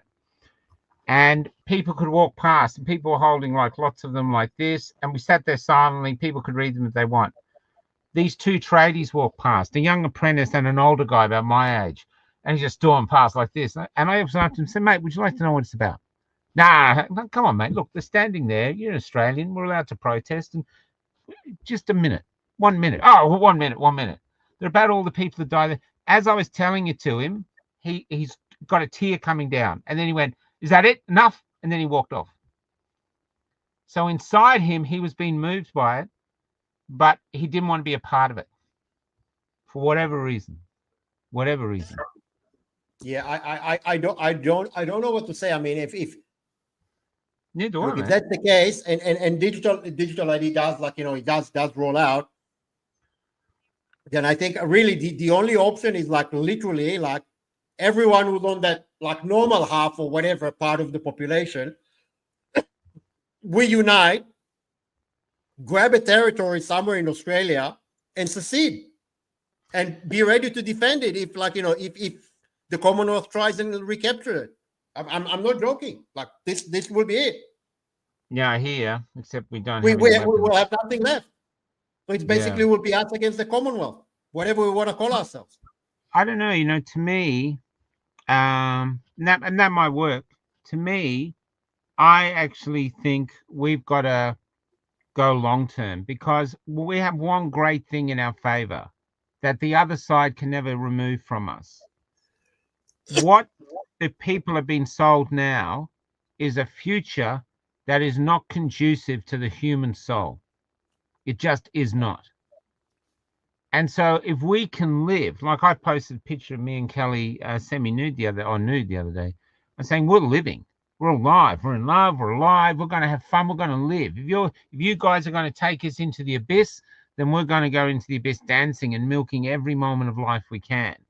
And if as a group we were doing that, and that's what I'm saying, we've got commerce, we've got culture, we've got literature, which is really important. And culture, as a Jewish person, the Jews are huge with culture. If we can get culture going, that's why I even think fashion. That's why we got the blue bees, you know, because the bee here is here it is, the bee free because you know, this is a blue banded Australian bee, doesn't live in a hive, doesn't follow a queen, and but still pollinates flowers, still wants to be a part of society, but it wants to be sovereign. There's I think long term is the way. I don't think I'll ever see victory. I think my job is to document what I can of this for people in the future to look back on and go, wow, this is all what MSN said, but we have these books here and stories of what really happened in that time or another person's perspective. And in the future, the people always make heroes from the past. They're not going to go through our stories and make heroes out of people that took 10 jabs and wore a mask every time the government said, and then got a digital ID as soon as they could. That person is never going to be in heroic stories. The people who are going to be in heroic stories are the ones that stood up. That's it. And so to me, this is why I interview people like you, Michael. This is why I've interviewed a lot of the main people in the movement, the Australian movement, because I want them to be remembered for the heroic characters they are. This is from grandmothers like Margie and Margie's Mugs in Mildura, or Tricky, or all these other unnamed people that have literally, you know, unknown by most of Australians, but have done great things to stand up and try fight any way they can. And even if they fail, the fact that they fight still produces more hope than someone who doesn't fight. At least there's some hope. I understand what you're saying. I don't necessarily disagree with what you're saying, but here's the thing. There's a very, very big difference between, like, you know, the jab, like, you know, COVID and this. Because you want to play long term, that's fine. But if, like, you know, digital ID, the rollout is successful, and after that, like, you know, obviously, like, you know, money as we know it now will be eliminated. Right? People say, like, you know, get all your money in cash. Well, that's great. That's still government money, right? Government says tomorrow, no, there's no such thing as Australian dollar anymore. Now it's e-dollar and it's tied to your digital wallet, and that's the only thing, right? So it's basically, it's like the point of no return, right? So it's like we are like now, like literally with our back against the wall, and like there's the cliff right here. That's the cliff, right? So you can talk about, like, you know, commerce and planning for the long term and all. I'm not against that. All good. That's awesome. But you are falling down the cliff. Well, you say that, but we thought that in the first ever protests. I used to say in my first speeches, the first ones I did, I can see the edge of democracy. It's just there in front of us. That's how close we are to the end. Now, if we had started these ideas then, we'd be 5 years down. Chances are there would be businesses that we would have had that thing. Agreed. So even though we might have the edge to the thing, we actually do not know what's going to happen. We can only surmise, we can guess, but the humanity always moves forward. There will always be pushback to some degree. And I know they think this thing is perfect, but nothing's perfect. They think this is perfect and it'll all keep us controlled. But people are very good at getting around things. Very, very good. You know, I remember when they brought computers into the schools, they adamantly told the parents that there's no way their primary school kids could get past the security blocks they had on their iPads. It was foolproof. The kids would never I have get to past agree with it. Martin here. There is no long term with digital ID. It is different, Michael. It is very different. I disagree, guy, because what you do, I'm going to tell you something now, Martin. Martin, you've got 5 kids, Martin. You have to sell them hope. Okay? Digital ID's coming. There's no way we can stop unless a miracle happens. So if it happens, we can't say, well, that's the end. We're in prison. So we have a moral obligation to not to sell hopelessness, no matter how tight its grip. And with 4 little children, Martin, you are morally obligated to do that no matter what. So we got to talk solutions. And we don't have guns. We can't fight them fun on. And we don't have a populace that will join us. So we're going into the darkness. But in every single darkness, there is light. There is always a dawn. Nothing lasts. Gandhi said that. Tyrants come and they look like they will never fail, but they all do. All of them. And everyone says this won't happen. And I know you're saying this, but we don't know. Maybe they'll run out of power to charge the data centers, and suddenly they'll run out of power. Or maybe who knows what can happen. But we have to fight because we're worthy of fighting for. And not only are we worthy of fighting for, but our kids and our grandkids and the next one. If we've got the bad luck of being in a position where we have to fight despite there being no hope, and the Hungarians have a saying of fighting without hope. Dr. Borsos is on here, taught me about it. Usually when I'm playing with chess, that's how to play him because he always beats me. But you have to fight without hope, and you have to keep going. But we have a moral obligation not to sell hopelessness, because every time you sell hopelessness, a light goes out. And you have 5 lights in your house, Martin. You need to keep them glowing. So you got to find hope, brother. You got to find hope. This is not the end. It's just going to be very, very, very hard, very difficult. And maybe it'll get so fucking difficult, Australians will go, this is fucked. I mean, think of it. Every time someone's got a facial ID to get on the thing, you know, men might go, fucking fuck this and stop doing it. Maybe they'll stop using the internet.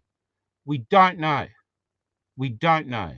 I understand it's dark and I understand it's dangerous, but we don't know. Everyone, remember COVID. Everyone said by now, everyone will be dead. Half the population will be dead by the vaccines. They're not. They're not. We have lost people. A lot of people have been injured, but the majority of people survived. And there's a lot of people who took the jab having had no effect. So we don't know. We just don't fucking know. So we should stop acting like we do. And what we should do is we should follow the past. I mean, look at you Jews. They went to the Holocaust. You telling me in the midst of the Holocaust that they could see any hope at the end of that tunnel? No. But hope came. Yeah. Look. Yeah. I mean, I still posit that digital ID is different. Why? Because digital ID marks the transition. So, you know, in the current situation where we are, there is a very significant challenge of how the minority can rule over the overwhelming majority, whatever. I mean, there's different arguments, how many of them are there, 20,000, 2,000, 30,000, 300, doesn't really matter. And there's billions of us, right? So they have a significant challenge how they're going to control that. Yeah. Once digital ID and everything that comes after that is essentially automatic, right? Digital currency, social credit score. That I guess handicap that they have is gone. They don't need it's almost like they don't matter. Just let the AI run everything.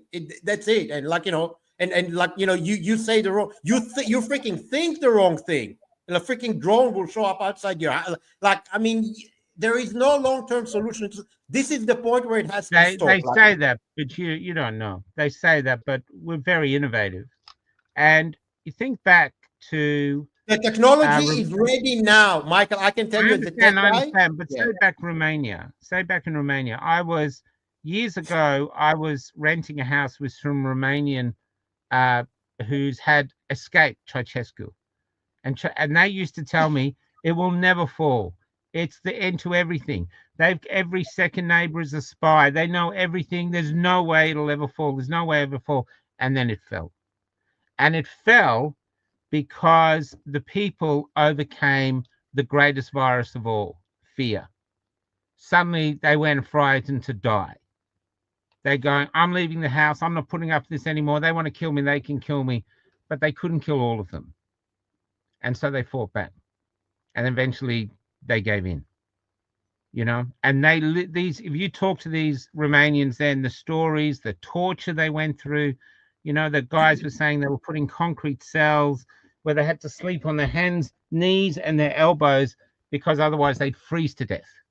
You know, and how utterly terrible it was, and yet it fell. And so I know it's bad. It's coming. I do. I really do. And I hate it. I don't like the fact that it's coming. But I still believe there's hope. I still believe there's always hope, even if it gets to the point where they've got the whole populace of the world and most people start going, we don't care, kill us, whatever, we're not doing it anymore. We start ripping down the cameras. We start ripping down the 5G towers. If everyone starts doing it all at once, they can do nothing. Nothing, you know? And this is what might happen. This is in the future. It's the only way they can do it is if they keep us happy.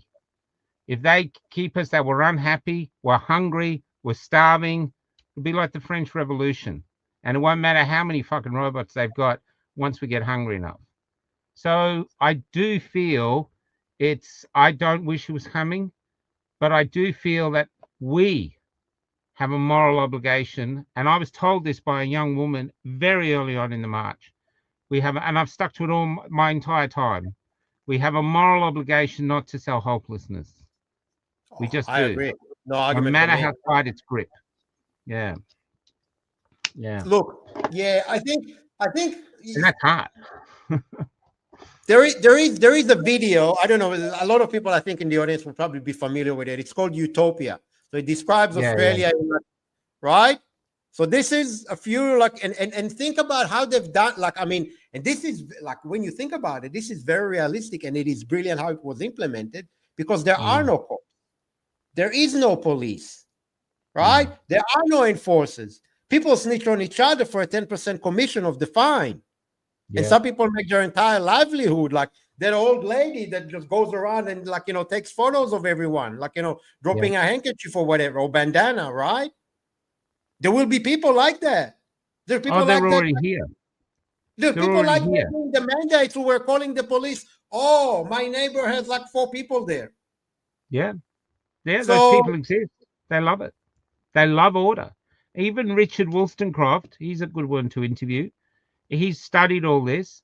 He said there is a healthy part of the population that actually likes living under dictatorships. They like it. We actually talked about the other night. They feel freer because the laws are clearly designed. You do this, you go to a gulag. You don't do it, you don't. Fine. There's my world. I am free within this little bowl. They like it. It makes them feel safe. I mean, look, even now the government came out today pushing digital ID. You listen to her say the word. It's all about keeping Australians safe. Safe from who? You. We actually want to be safe from you, and you're the ones telling us they're going to keep us safe.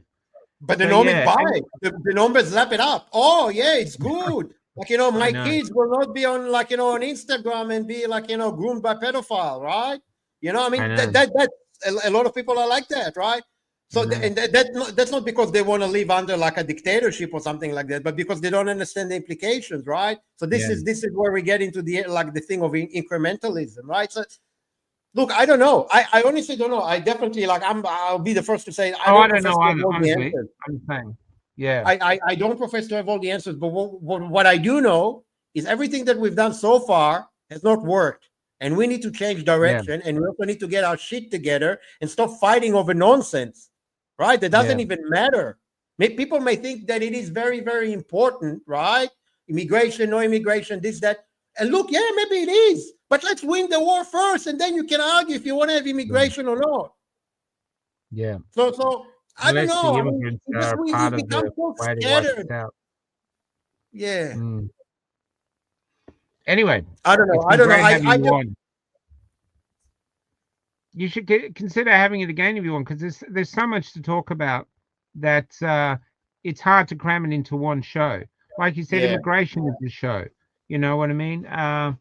Other things are a show. There are so many. Like you said, Israel. What happened in Israel? There are so many holes in that story that it just doesn't make sense, and yet we've been sold bullshit. But now, I remember not Tabitha, but another Romanian said, you used to watch TV, but you knew it was all bullshit. And your parents would tell you it's all bullshit. Don't believe any of it. 100%. That's where But we are anyone who now. grew up in communism knew that. But that's where we are now. Yeah. He gets on the TV, it's all bullshit. 100%. The BBC, the head of the BBC has just had to resign because he fraudulently edited Trump's speech to make it sound like Trump had inspired the Capitol, you know, where they all came to the Capitol and they walked through the White House. They engineered that, the head of the BBC. So we can't even trust the head of the BBC. We can't trust anyone, just ourselves.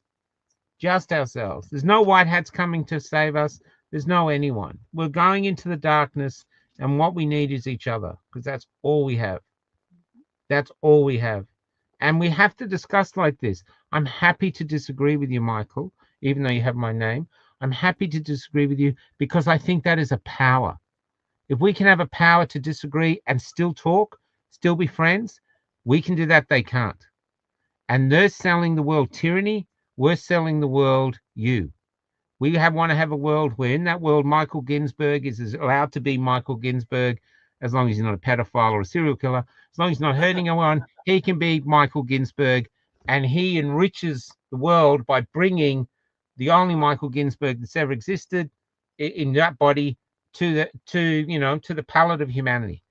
And that's so what what do you we're reckon, offering. Mike? And maybe this would be like a good thing to end it on. But what do you think we can do in the immediate term, like right now? Yeah, bring commerce and all that stuff. I'm all for that. But in the immediate term, tomorrow morning, something that we can take action on that may have a chance of moving the needle, or at least has a better chance than everything that we've done so far. Right? We're not going to go for more marches or sign more petitions. So what can we do tomorrow? When I went to hospital changed my life in a way that I had a heart attack, and the nurses there did not know we existed. So what I realized in hospital is if you decided to go against the government, your life, you began an odyssey. You lost friends, you lost family, maybe lost jobs. You couldn't go into places. Your country was lost. You had to survive all these things. You went on an odyssey. It's more than a journey.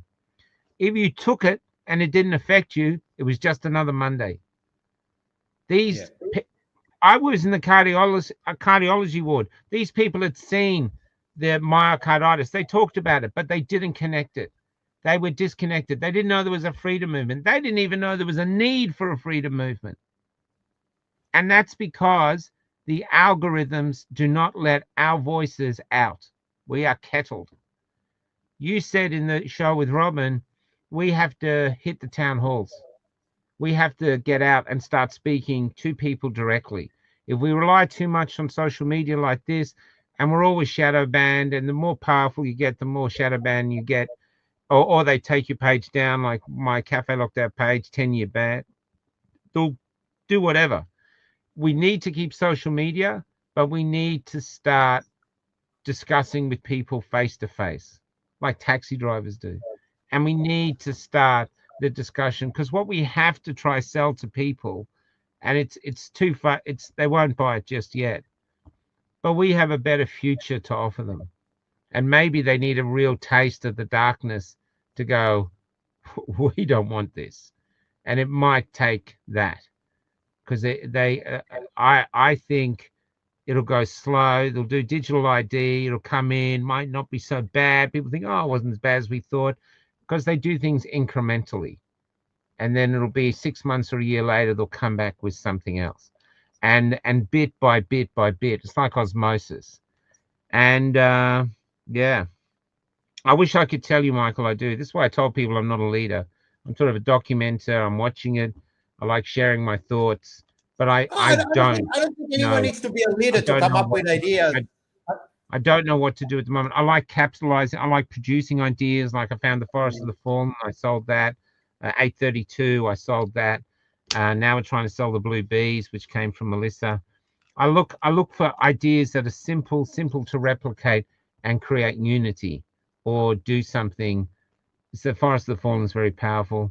So I'm always after ideas like that. Now we've got the banned book club because I think in the future literature that can't be corrupted on the page, like Malcolm Roberts says it too. I think I'm working with a guy called John, and we think smaller books you can fit in your pocket. You know what I mean? That have, say, your thoughts. You have great thoughts. You know, you're in the thoughts of Michael Ginsburg, just what he thinks on this.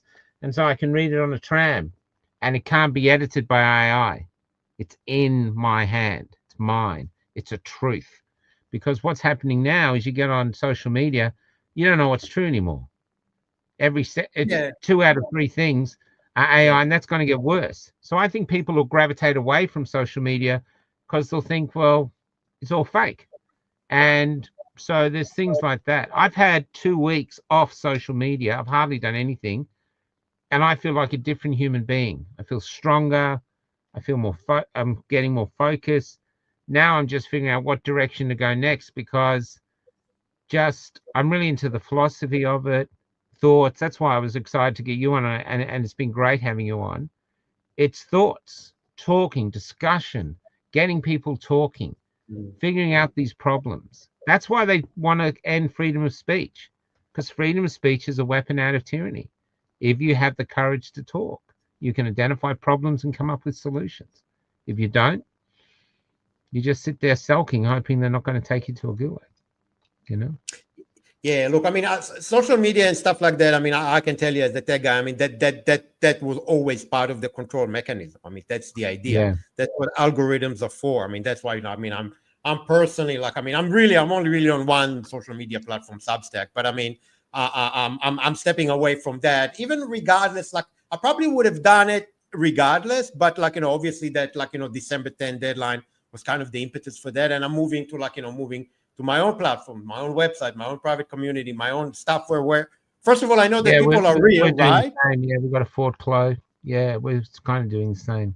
You know, but again, I mean, but it will be by definition, I know, right? It will be people, awake people, right? I mean, you wouldn't get a normie, like, you know, joining me, like, you know, they're there because they're like, they're not there, right?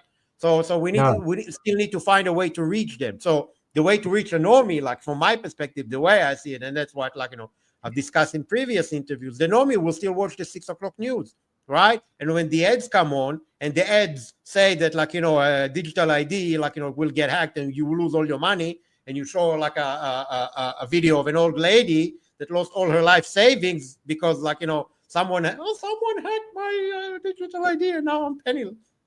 That works, right? I mean, look, maybe people are more scared to lose their home and lose their house than to lose their freaking lives. Maybe, I don't know. I mean, the story that you told me is freaking mind-blowing. It's freaking mind-blowing, but maybe that's where we are. Maybe the money and the problem is more important. Yep. I think a lot of people out there risked their lives to take the jab. They knew it could kill them. I've talked to these people.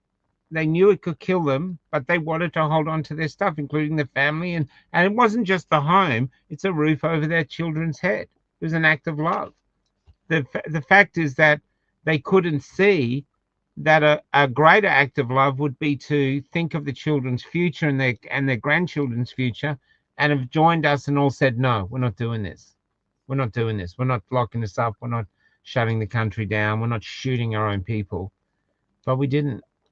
And hopefully the lesson is that, like when they 60% voted no in the Voice, I thought, oh, this is good. But Labor's just brought it in Melbourne. Like we mean nothing. We mean nothing. So it's up to the people once they say. But, you know, the power bills are getting high. Food's getting high. They're getting hungry. They're going to be broke. They're going to be losing stuff.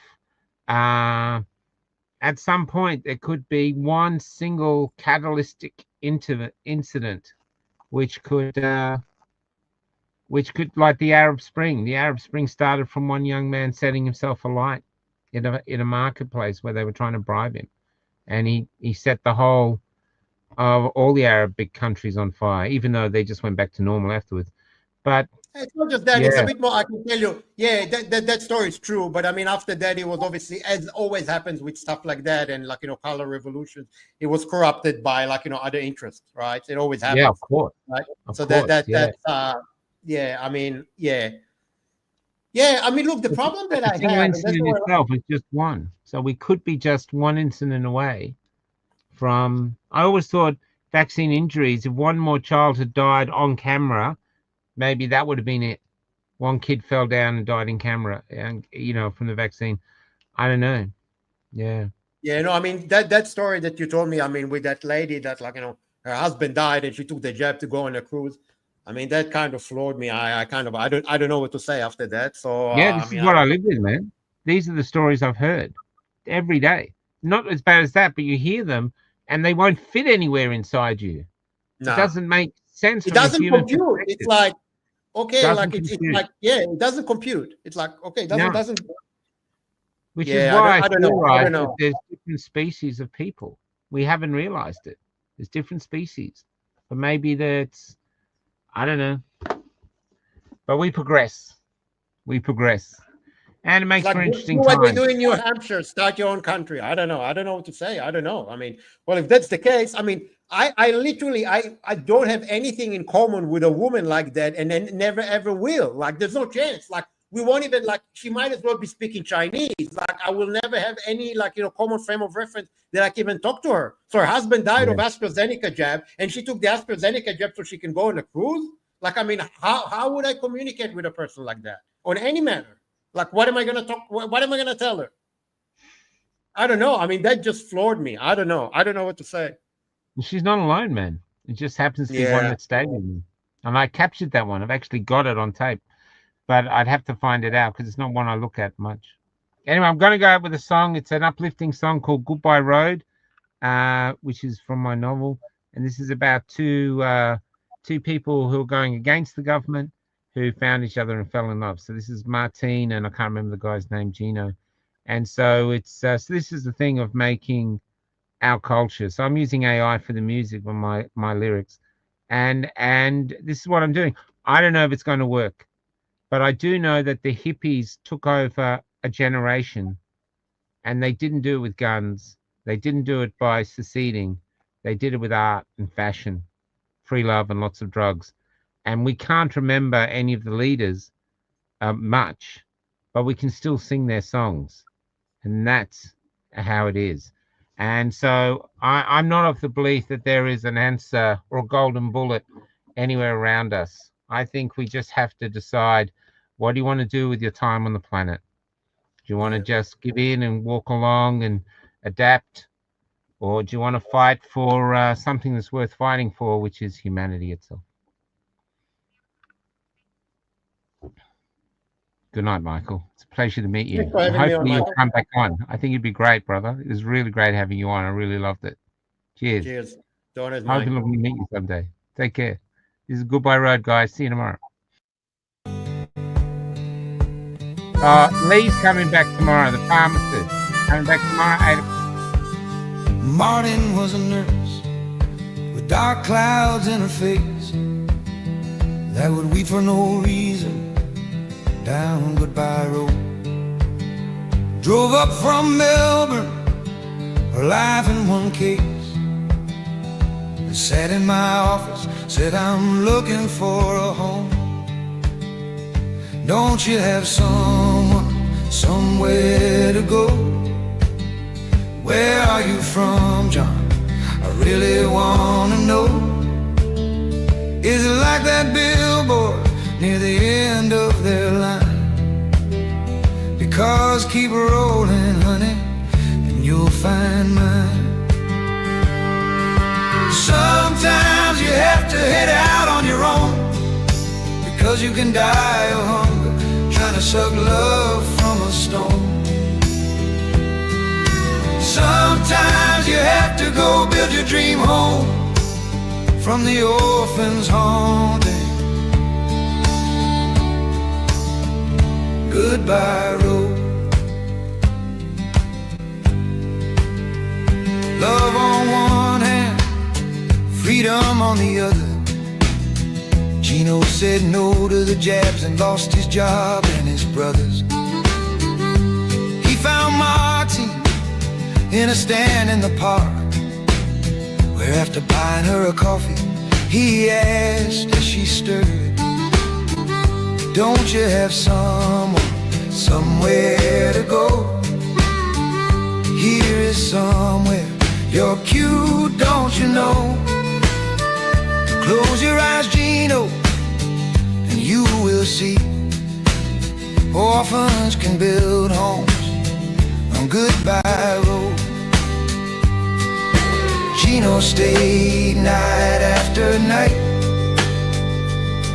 Then Martine whispered, let's build a light. For my soul is hungry and my heart is on fire, because it knows my love, because it now knows.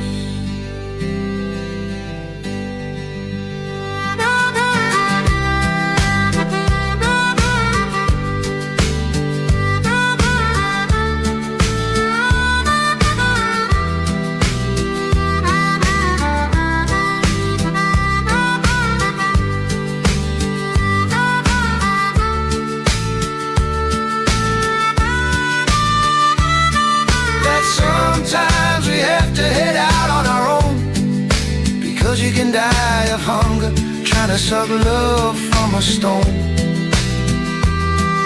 Sometimes we have to go build our dream homes with the orphans haunted